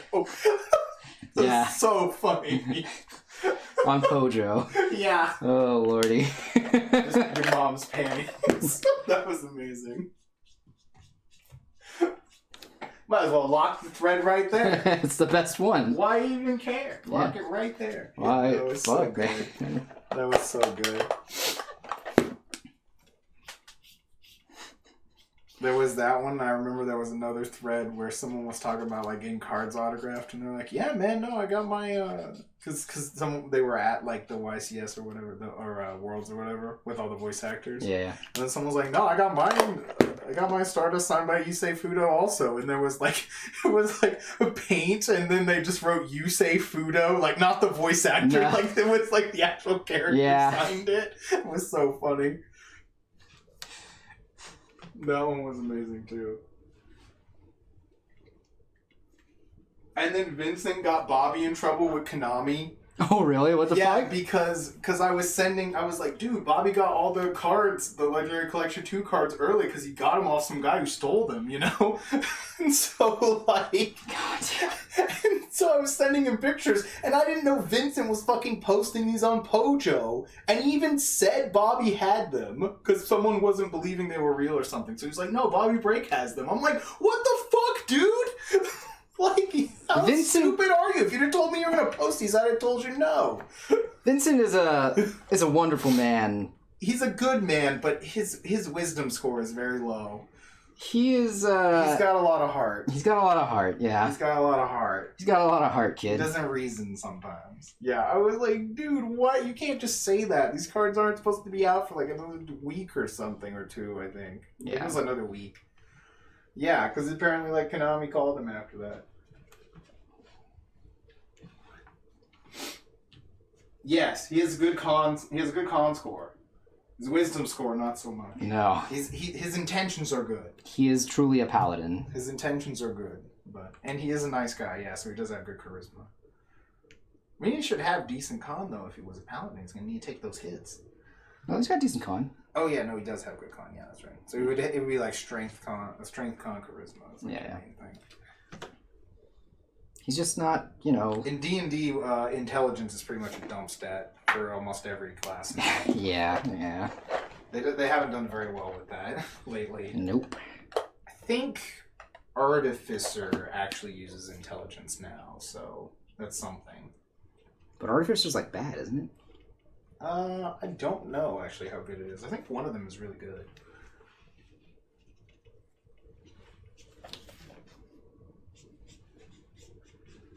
As long as he isn't lawful stupid. Yeah.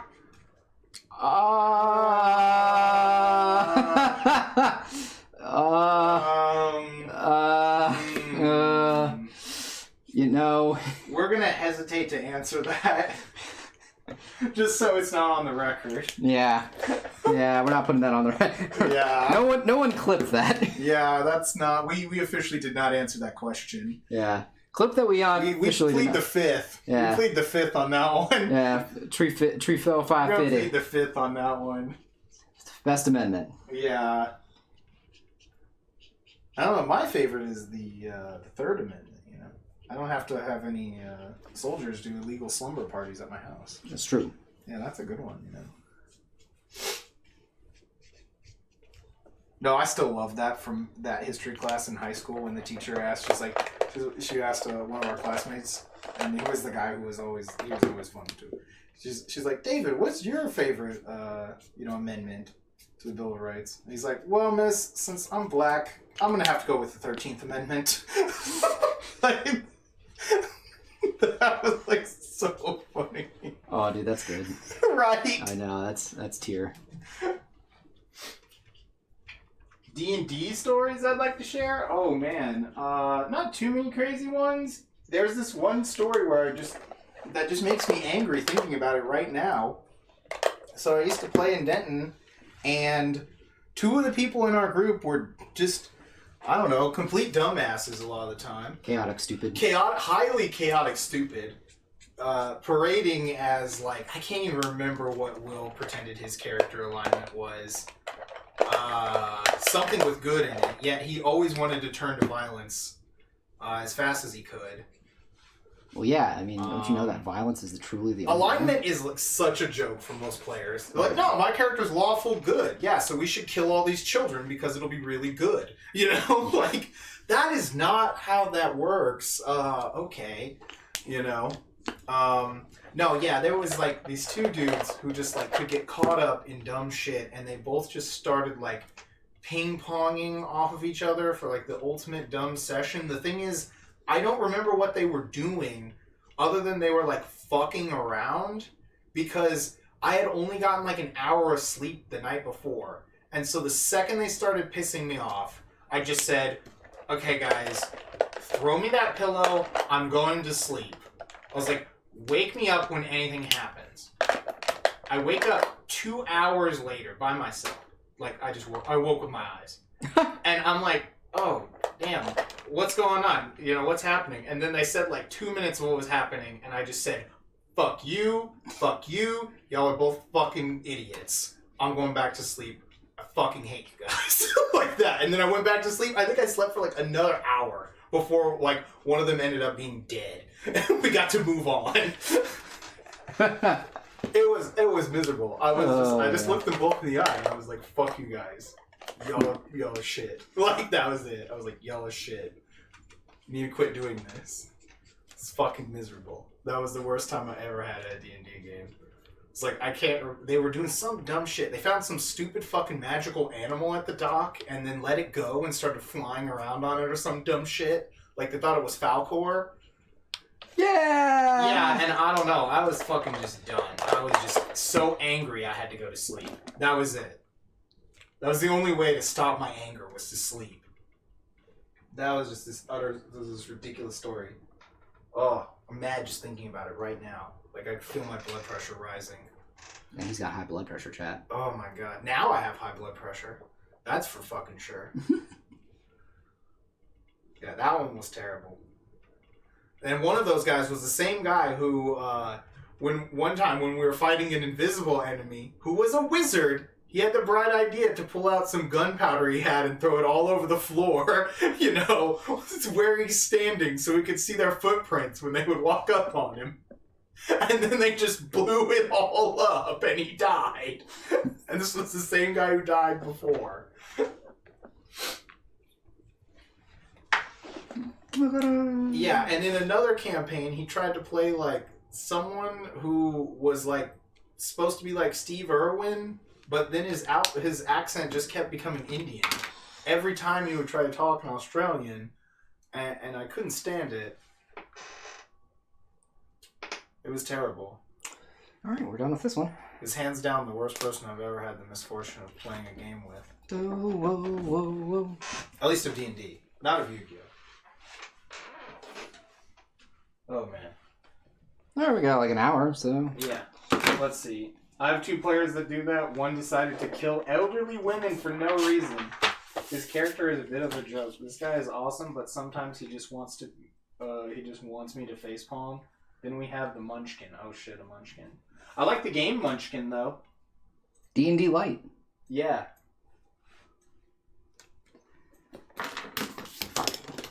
You know what's funny though is that like Ranger was totally busted in Munchkin. Yeah, it was. Yeah, at one point it was like crazy busted because if you just like stole the like high level monster, if you got it real early, you just like fucking slide through that game. And now Ranger is just like nothing in 5e. It's Yeah. really funny. Since they like took all of your good shit away from you. Hey man, that's what D&D is all about. Taking away the good shit. Dude, I'm so hyped to play this 1e game. Oh, definitely same. Like, I barely had to look through the rules and I already like have a decent idea of how to play. Yeah, is this? And then we're gonna once we actually get a feel for it, we're gonna play the bonfire version, right? Yeah, we're gonna do the Tomb of Horrors, like, in just as like, because apparently that's the like super death trap dungeon. Yeah. That's like super trolly and has all these crazy like traps in it. So this one probably won't be. I don't know if it'll be too hard or like not hard enough. Like I said, I did some homebrew stuff people talked about that most people have been doing like the whole time, just to make like magic users less like I use my one spell and then I don't do anything for the rest of the game. Yeah, because in the old edition you can only cast your spell once a day. That's it. It's so balanced. Yeah. Especially at level 1. You have 1 level 1 spell slot per day. That's it. Yeah, fuck that. Yeah, 5e is easy to learn. It's just like I feel like 5e is like too easy to play. Almost. That's the other thing is like cuz we played a lot of 3.5 and that one's pretty fucking easy to play too. You feel like a fucking god in that game. You're like a video game character in that version. And what they did was they just like nerfed all the magic items. For 5, it seems, but you're probably not gonna die very often. Like I remember the couple games we played, it was like everyone just has like 1,000,000 health points, Yeah. like a bunch of hit points and things like that, and it's kind of like I don't know. It also really apparently depended on the DM. That's true, I guess. It probably also depends on like the module. Like if you're playing a module, I bet some of those modules are probably like harder than they should be because they're not balanced right. I know that the Descent into Avernus is really unbalanced and really difficult if you're even like if you're leveled at the recommended level. Yeah, I'm not shocked.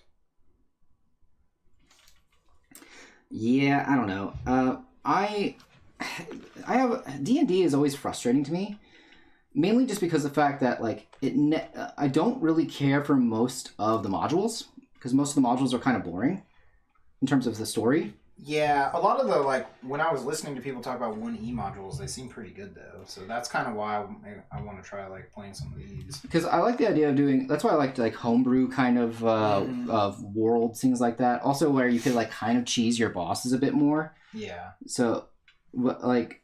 And then also you can make worlds that have different rules. So, like, magic users that can be...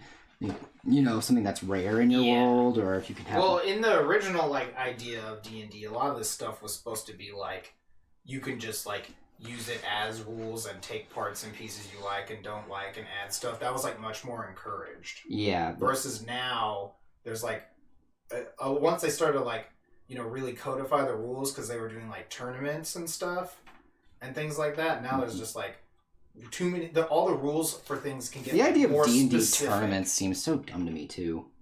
That is like a weird idea. Like whoever RP's the best. Like what? No, that's not what it's about. You have to live through the module. Yeah. Because they were all like super meat grindery and stuff like that, like weird stuff like that.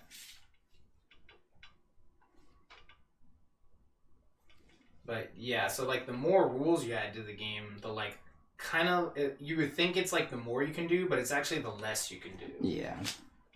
Because like if you're just playing like a 0 edition kind of thing, and it's like well my character wants to do X thing, I don't know, I want to swing on this chandelier, you know, like, can I just do that? And then it's like, well, you don't have the swing chandelier feat, so So no. I don't think so. You're gonna take a minus 10 billion bonus to that, and you know, something like that, you know, or something. Yeah, Or like yeah. we have to look at the rules. The idea that the rules matter a lot more Yeah, and because there are more rules. that's also really annoying because I have a D&D player that So- I've played with a few times, Sally. She is just really frustrating to play with because she is a rule shark, Mm-hmm. and it's like, You do certain tasks or something. Oh, hold on, he's talking about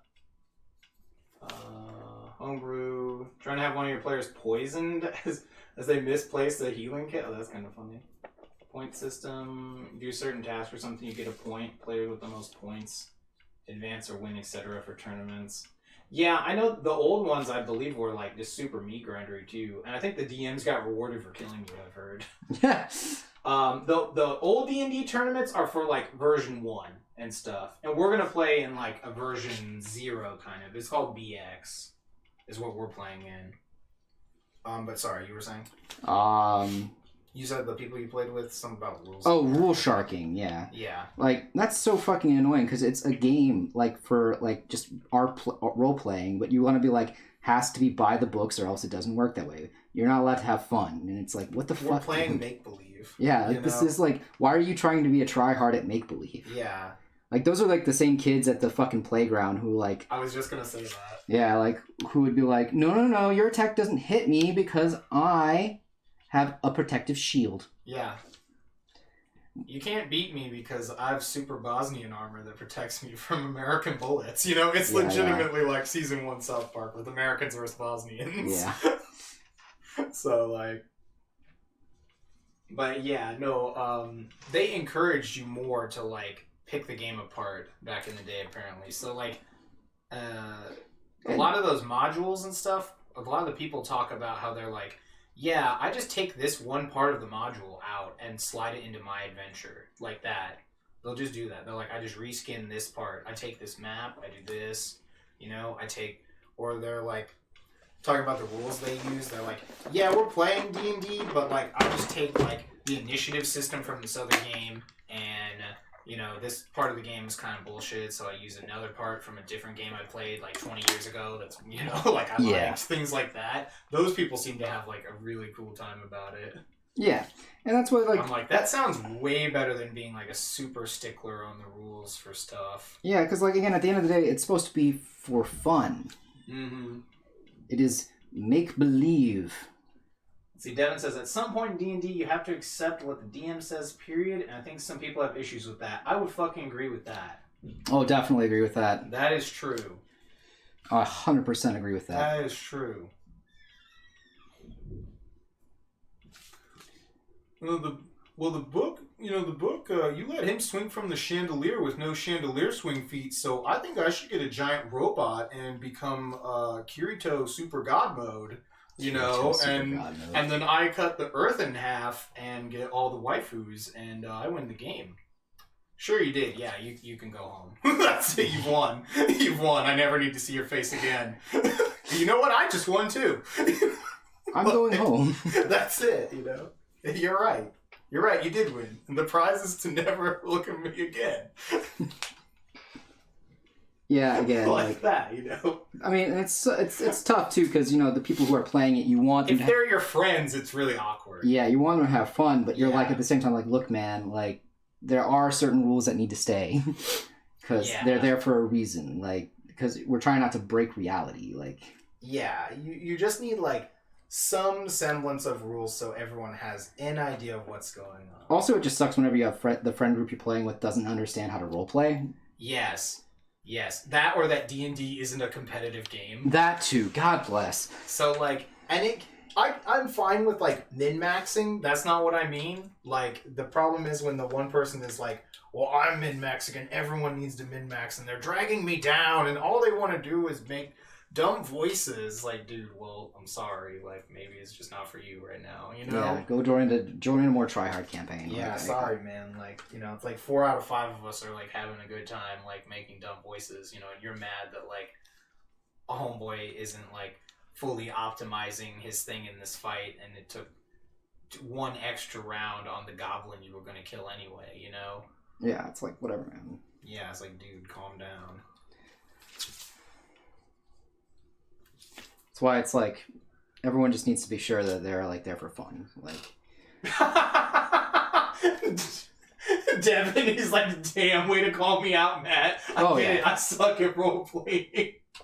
I mean, yeah, but like not in that regard. I was talking more about like fucking Austin and Lane. Yeah, I know Shane was complaining. He would bitch about that all the time. Oh yeah. That like all the people weren't like being like optimal in their Pathfinder game and stuff. Yeah. Honestly, hey Sean, don't we have someone who's trying to be a rip-off version of your PC? That's funny. Yes, Devin's having the Shane flashbacks too right now. Man, I'm so glad Shane finally found his calling as a bridge demon. I know. I bet he's the best damn bridge demon ever. He's definitely mid-maxing. I fucking love that. Yeah, he went all in on bridge demon. You know, it really paid off. Yeah, definitely. Oh man.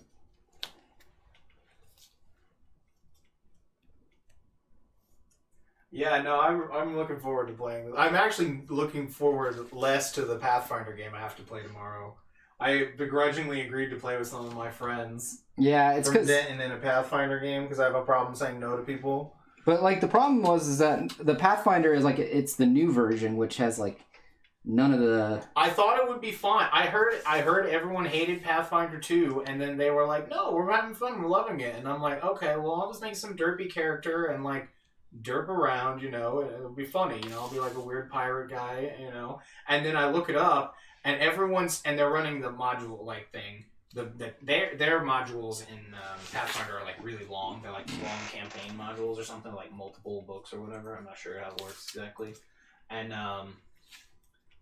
then everyone was like online is like, yeah, you have to min-max in this game in these campaigns or you just die. Like there's no point in playing if you're not min-maxing. I'm like, well, fuck. I don't feel like min-maxing too hard in a game I don't really care about that much because I didn't really see any classes I wanted to min-max into. So the second my derpy pirate guy dies, I'm fucking quitting probably. It's a good call. So it's a power move.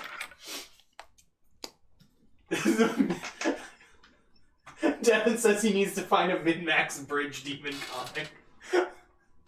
Devin, do you have that baby comic? Post the link to that in chat. What the fuck?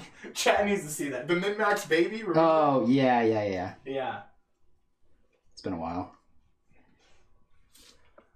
One of the best PCs I made was a mute samurai who doesn't fight a whole lot, and his main thing was art. Oh, as he doesn't want to fight but draw. Oh, I love it. He's a dentist. Yeah.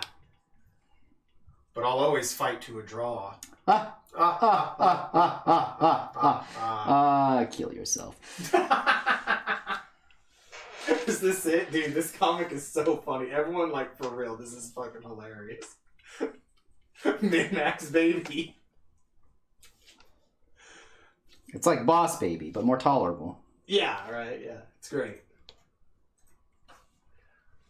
I haven't been able to play as many tabletops with moving and life. My main new group also can't get a date straight. Oh, yeah, that sounds tough. Yeah, that's one of the other things that's frustrating about D&D is getting a group that can consistently meet up. Yeah, the older you are, the harder it gets. Yeah. Like, when everyone's, you know, young and in college or, you know, even younger or whatever, it's easy. You know, you're not doing as much.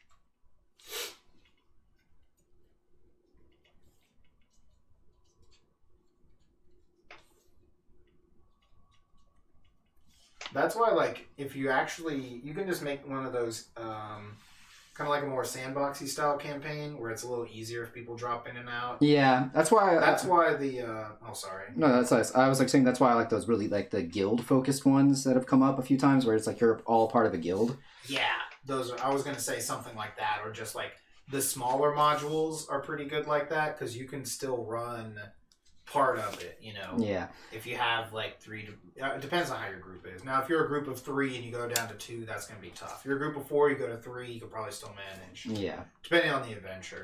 For real, yeah. You know, and if you want as a DM, you can always like make up something. You know, change the difficulty, shuffle the hit points around. Yeah.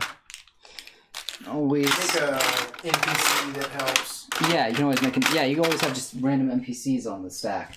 Yeah, in the old versions, in like 1.0 and like some before that, you're actually like the characters are expected to have like minions more, because that's originally like charisma. Your charisma bonus will be how many like hirelings you can have.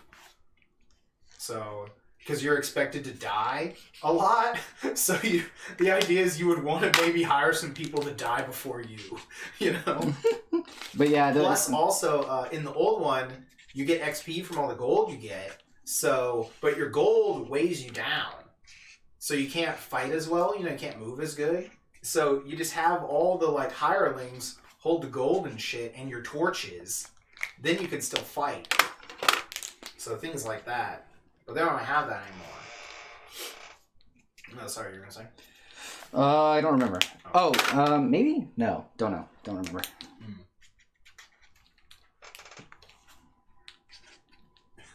Min-max baby for Smash, top tier easy. Oh, I agree. Do those legs. Let's see. Sean, part of the group. So I left. Then to Gen 2, and man, road player who gets salty. That's funny. Sorry. No, that's fine.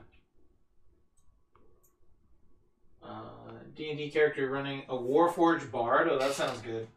Oh, I love playing Warforged. Southern boy from the swamps with an attitude. If I was running a Warforged Bard, I would have literal, I'm using this word correctly, literal washboard abs and play the washboard as my instrument.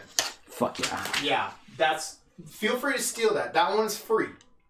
That one's your free one. After that, you guys start paying me. It's $1 per each good idea. Yeah. Saying he's the swamp version of Stone Cold Steve Austin. That's fucking sick. Let's see. This is a lot of why I've been enjoying. Gloomhaven. Yeah, since you can just play a couple missions and not super important yet. Yeah, Gloomhaven is a lot of fun. Yeah, Gloomhaven is a really good like D&D light kind of thing. It's still complicated, but that one is really combat focused, you know. So if you're not the role playing type, you know, you get all the combat you want.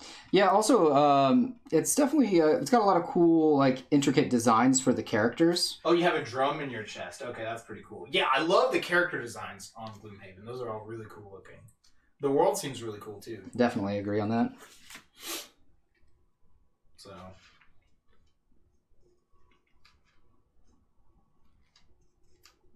Yeah, I'd agree that the Gloomhaven world is pretty interesting.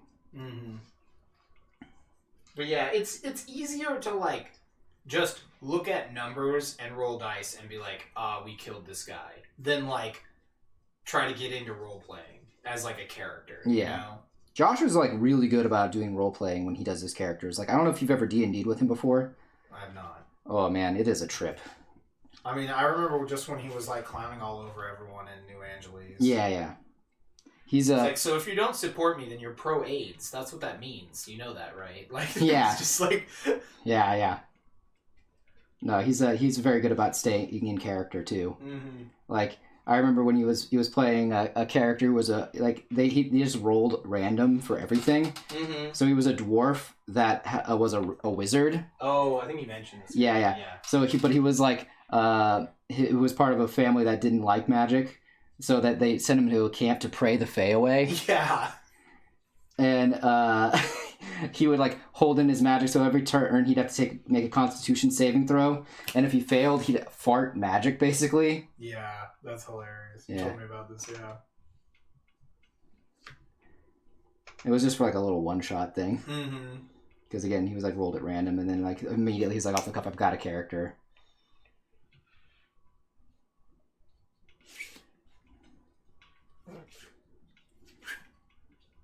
Wait, trickster cleric that was a kobold. Oh, that's interesting. Oh yeah, there was also a character in one of Josh's campaigns where they were doing the Hell campaign, and there was a guy who was like, "Okay, I'm playing a trickster god, but I want to be like, you know, disguised as a human." He's like, "Okay, whatever, fine." Yeah. And then he had to leave from the campaign for a while, so what he did was like, "All right, so you're going to be ghosted away. No one's going to know why." But you were taken to the council of chaos and trickster gods and sit there like hey man, you're not being tricky enough. you're not being tricky enough. In fact, you're starting to like, help these guys out. What's up, man? What's up with that? And he's like, well, isn't it more chaotic of me to be helpful? That's funny. And they said, all right, fuck you, you're on thin ice, but next time you won't be so goddamn lucky. That's funny. Yeah. Oh man. Yeah. I think I was mentioning this earlier, but yeah, in the old version, they only had like chaotic, neutral. Oh, it's chaotic, neutral, and good. Yeah. Or not good. Lawful. Yeah. It was lawful. They had chaotic, neutral, and lawful. Yeah, that was it. I don't think. Or was it good? I can't remember now. Actually, all of a sudden, I just fucked it up in my brain. My brain? I think it's lawful. Yeah, lawful. Yeah, because the ideas of like the good evil one, they're not there.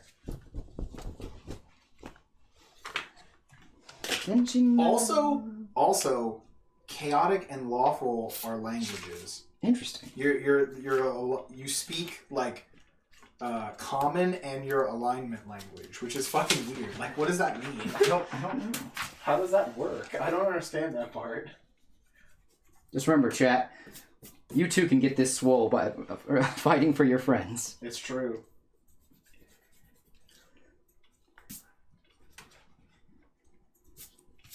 Yeah, it's like speaking lawful. Is that like speaking like a Texas sheriff or something, I don't really know. I want to know.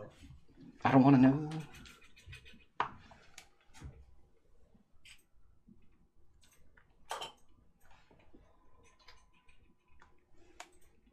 I do like the idea of just chaotic and lawful, though. Because, again, no one seems to understand what, like, good or evil are. Yeah.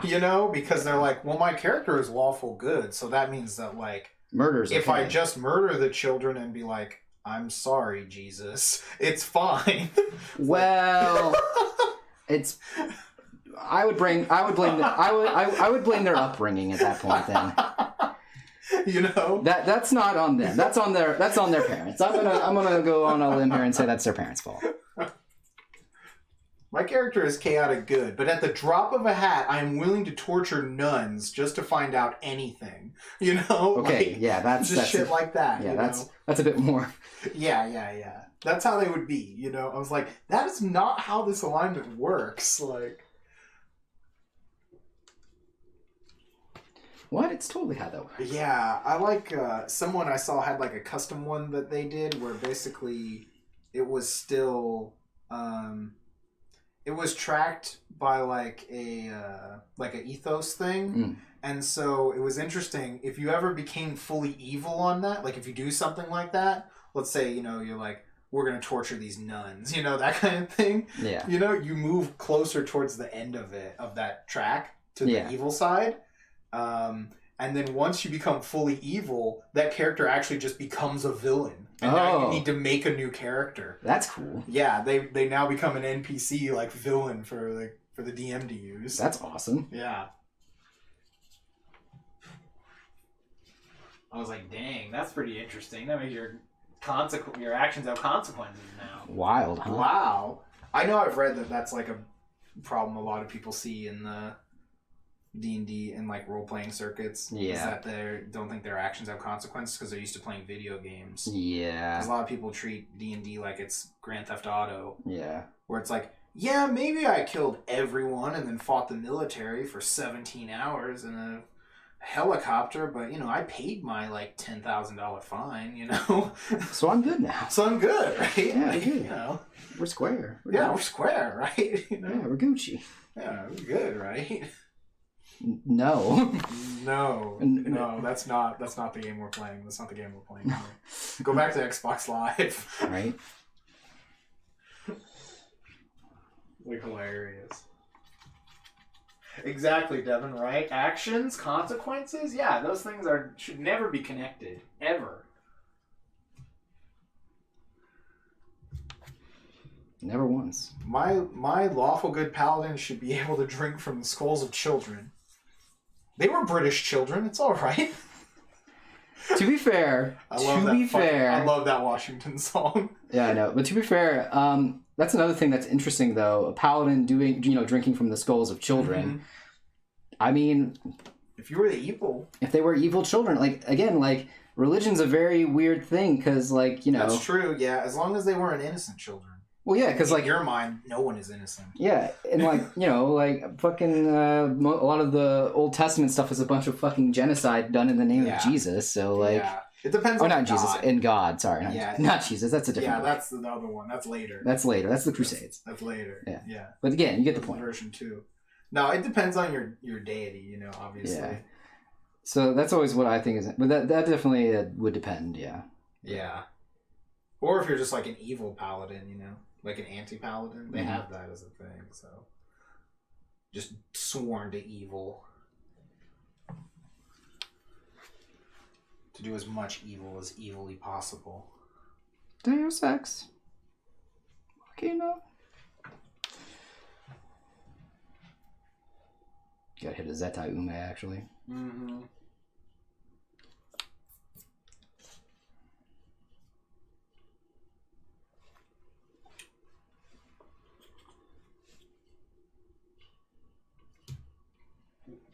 Mid-block. Let's see. I actually tried running a villain campaign with the Ravnica source book. It was pretty fun. As you heard, in one session, he nearly died from another character poisoning them. They rolled a nat 1 to help patch Ruff's character after a prison break. That's pretty funny. Yeah, I think we were trying to play that At some point. I didn't know that was like in the book. Yeah. I thought Eric had like thought that up. Yeah, no, it was. So we actually talked about this while we were at Yeah, this Madness, was like yesterday. where I was like, I hate that most of the new D&D stuff leans more towards combat because I sometimes want to play a character that's more about the RPing. It's just I feel like a lot of the time the issue is that combat is presented as like the default option Mm-hmm. because, and again, I've listened to a lot of people talk about this and I really like their thoughts on it. In that sense, the game is tied, like the experience points are tied to killing monsters, you know, mostly. Yeah. That's what leads everyone to want to kill everything. And again, like I was talking about the original D&D, it's about all the gold you can get. So instead of being murder hobos, you're supposed to be grave robbers. Which is somehow better. No. Yeah. And the other thing is that the old characters are not meant to be like superheroes or whatever. You know, if you have your like, I mean, even in the basic ideas of the game, because you're like, you know, just crypt robbing and stuff. You're like, Yeah, you're not supposed. adventurers, you know, like You're not supposed to be the best. because they're going off of like Conan the Barbarian and stuff, and especially like the books of Conan. Like he's not a great guy. He becomes a king like way later. You know, usually he's just like kills a bunch of people and gets money, but then he's not like really rich most of the time because he spends it on hoes. It's true. So, you know, If there are any girls, let me know because I want to do them. right? Hold on, what do we got here? Hold on. You were the only good guy in that group? Oh god, no wonder they went to kill you. What if my character is basically just evil Arthur from Fire Force? That's fine. That's funny. That's fine. At least it's in character. So being lawfully good is actually killing children? That's funny. The idea of Arthur as evil also, he's like so dumb. It would be funny as fuck. Oh yeah, no, I'd actually be down for that. Yeah. I am the evil king. Like, He'd be like, instead of like being his name wouldn't be Arthur, it'd be Mordred. yes, that's it. My phone's gonna die, so the camera's gonna shake while I'm plugging it in. Yeah, it would be Mordred for sure. There we go. I am Mordred. Yeah, I am the Night King. yeah, I am the Dark Knight King, yeah. or some shit like that. Oh, you'd see if a ghost would take over since he was Orzhov? That's pretty cool. Yeah, because I wanted to play an Orzhov character too, but I was going to be more of like a talking kind of character, more of like a negotiate for things because it's a business person. They're a banker, Yeah. and then you're in jail. You need to break out. I'm like, okay, I want to talk my way out, and then there's no real way to talk your way out of it. Yeah. I wanted to play a funny character too. I made a character that was, so they were an Izzet mage, but during a failed experiment, they gained a second personality that was a Demir sleeper agent who comes out when they're asleep. Yeah. So they were a literal sleeper agent Yeah, it's a good gag. inside the guild.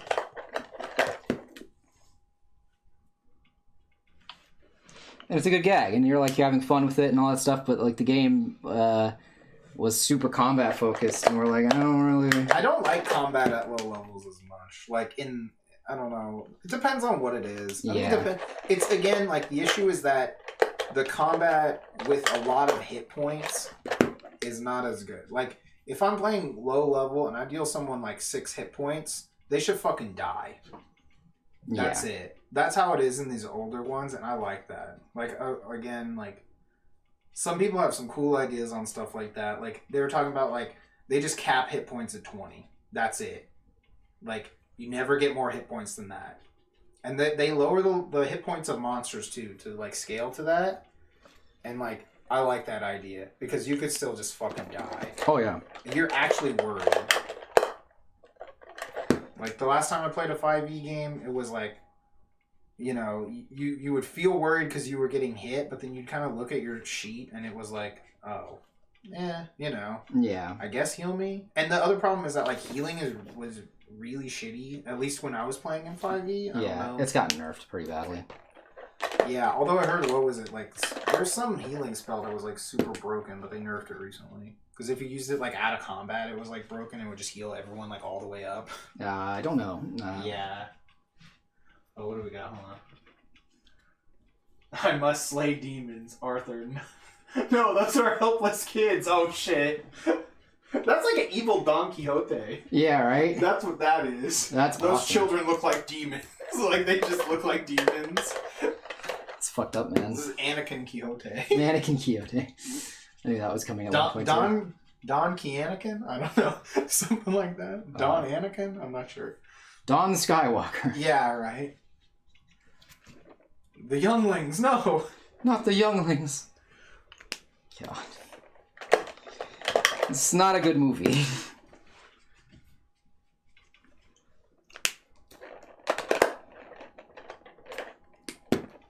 Yeah, no full-on healer. Yeah, I don't know. I think it's having like taken a long break from D&D, then like going back to a little bit, then finding all this other like old stuff. I think it's interesting. It does seem more interesting if your character can die. Now, it was easier to make characters back then. Yeah, now it's a bit harder. Because they don't have much to do to them. Like, you're making a fighter, okay, you're a fighter, here's your weapon, here's some equipment, we're done. You don't have to pick a subclass, you don't have to pick a background, you don't have to try to do anything. You know, you can do that yourself, but you don't have to flip through a book or whatever thinking about it. Yeah, because like also backgrounds now can get you different perks and things like that. Yeah, exactly. Yeah, you get proficiencies in things like more rule stuff that you have to read through, you know? So like, the way I'm seeing it is like, like in this game we're going to play, these characters have like a pre-written backstory or whatever and some weird wonky items they gave them and stuff, but like if we're going to play another game like this, you know, I'll let everyone make a character and just be like, yeah, you want to put some goofy stuff on there? We'll figure out how it works. You know? You don't need to flip through 100 pages of whatever. Because there's not much of a point in it because your stats are, you know, relatively low compared to the way the game works now and things like that. Yeah. You're kind of like dying is something you shouldn't be shocked if it happens. Versus there's like a lot of character investment now. Yeah. Because if your character isn't going to die as easy and they hang around longer, you're a bit more invested in them. Yeah, I mean, there's nothing wrong with having an invested character you're in. Let me see.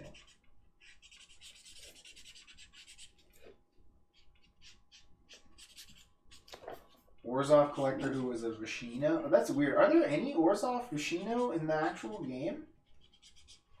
Or in Magic? I'm trying to remember if Orzhov has any of those guys with them. I feel like a lot of times they're like Gruul. That seems kind of cool though. Undead Elf Lich? What? Who was good when they were alive and with Selesnya. Oh, that's interesting. Then they were with Golgari. Okay.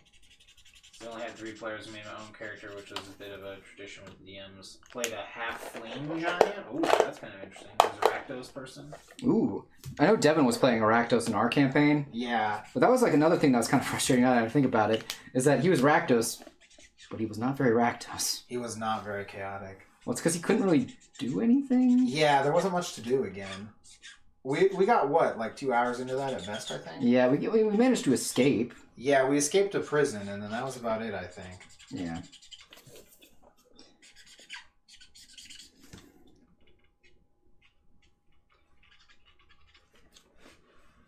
Yeah, not much happened. I do wonder what they're going to do with the Magic the Gathering, like, D&D set that they're planning on doing for next year. Yeah? Like, it's going to actually be a D&D crossover set. Definitely So something I to think look that'd be forward to. interesting, yeah. Well, let me see. You're the only one in the party who could translate for their PC? That's funny. Oof, been They there. only spoke giant. That's hilarious. Yeah, I like when your intelligence bonus gave you extra languages. I don't know if that's an optional thing in 5 now. No clue. Because I don't think it's normal. Well, it's also just like most languages don't even bother coming up anymore. Yeah, because no one's like doing role playing for them much. Yeah, it only comes up every once in a while whenever you're like, oh, I'm specifically chose to know this language because I know it's going to come up in our campaign because X, Y, and Z thing is this type of campaign because we're in like a module. Like I was like, oh, we're going to hell. I'm going to need to know how to speak Infernal. Mm-hmm. So I'm cheating. You're metagaming. That's what they call it. Yeah, cheating, metagaming, you know. Yeah. Technically, you could just talk with the DM and do that. And they could say that you should do that, probably. Yeah. Actually, It all depends on your outlook. yeah. No, I know. I just. Yeah.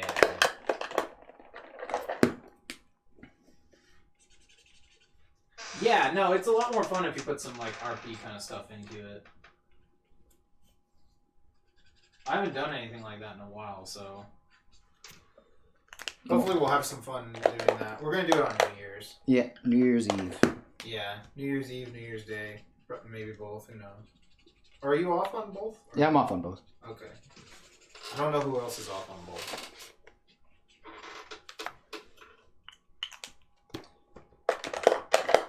Chad, is your urge to fight for your friends rising? Right? I know mine is. We're gonna play this dungeon. Yeah, let me find it.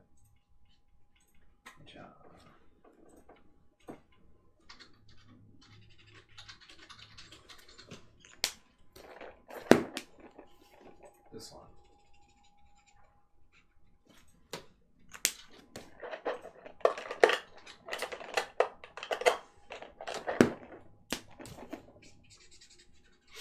It's a really cool like dungeon someone made as a learner dungeon for OSR stuff, for old school stuff.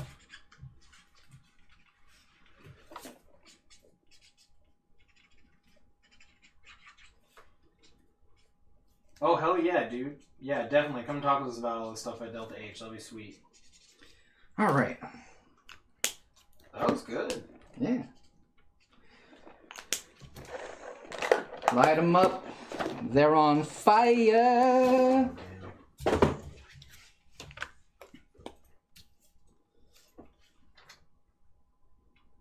I'm kind of really hungry now. I'm gonna go eat something before bed. Alright. I can't believe you finished. Yep. Nice. You got it all done before midnight. Yeah. I'm shocked. I'm doing my best. All right. Well, I appreciate y'all for hanging out with us for this late. Yeah, definitely, man. We were here for like 3.5 hours, so... Yeah, I agree anyone with who's that. still here, yeah, thanks for showing up. Thanks for talking with us. Thanks for hanging out. Yeah. We will So- catch you guys We're not going to do Saturday. Thursday. Yeah, Saturday. We'll be back Saturday. What are we going to be working on? Just some more original stuff? Some original stuff. Original stuff? Alright. So, yeah, and we'll let you know how the session campaign went. goes, Yeah, yeah. we'll let you know how the session went. So... Alright. Alright, yeah, we're going to bail. Everyone, thanks for coming by. Yep. Watch Goofy Space Wizard battle.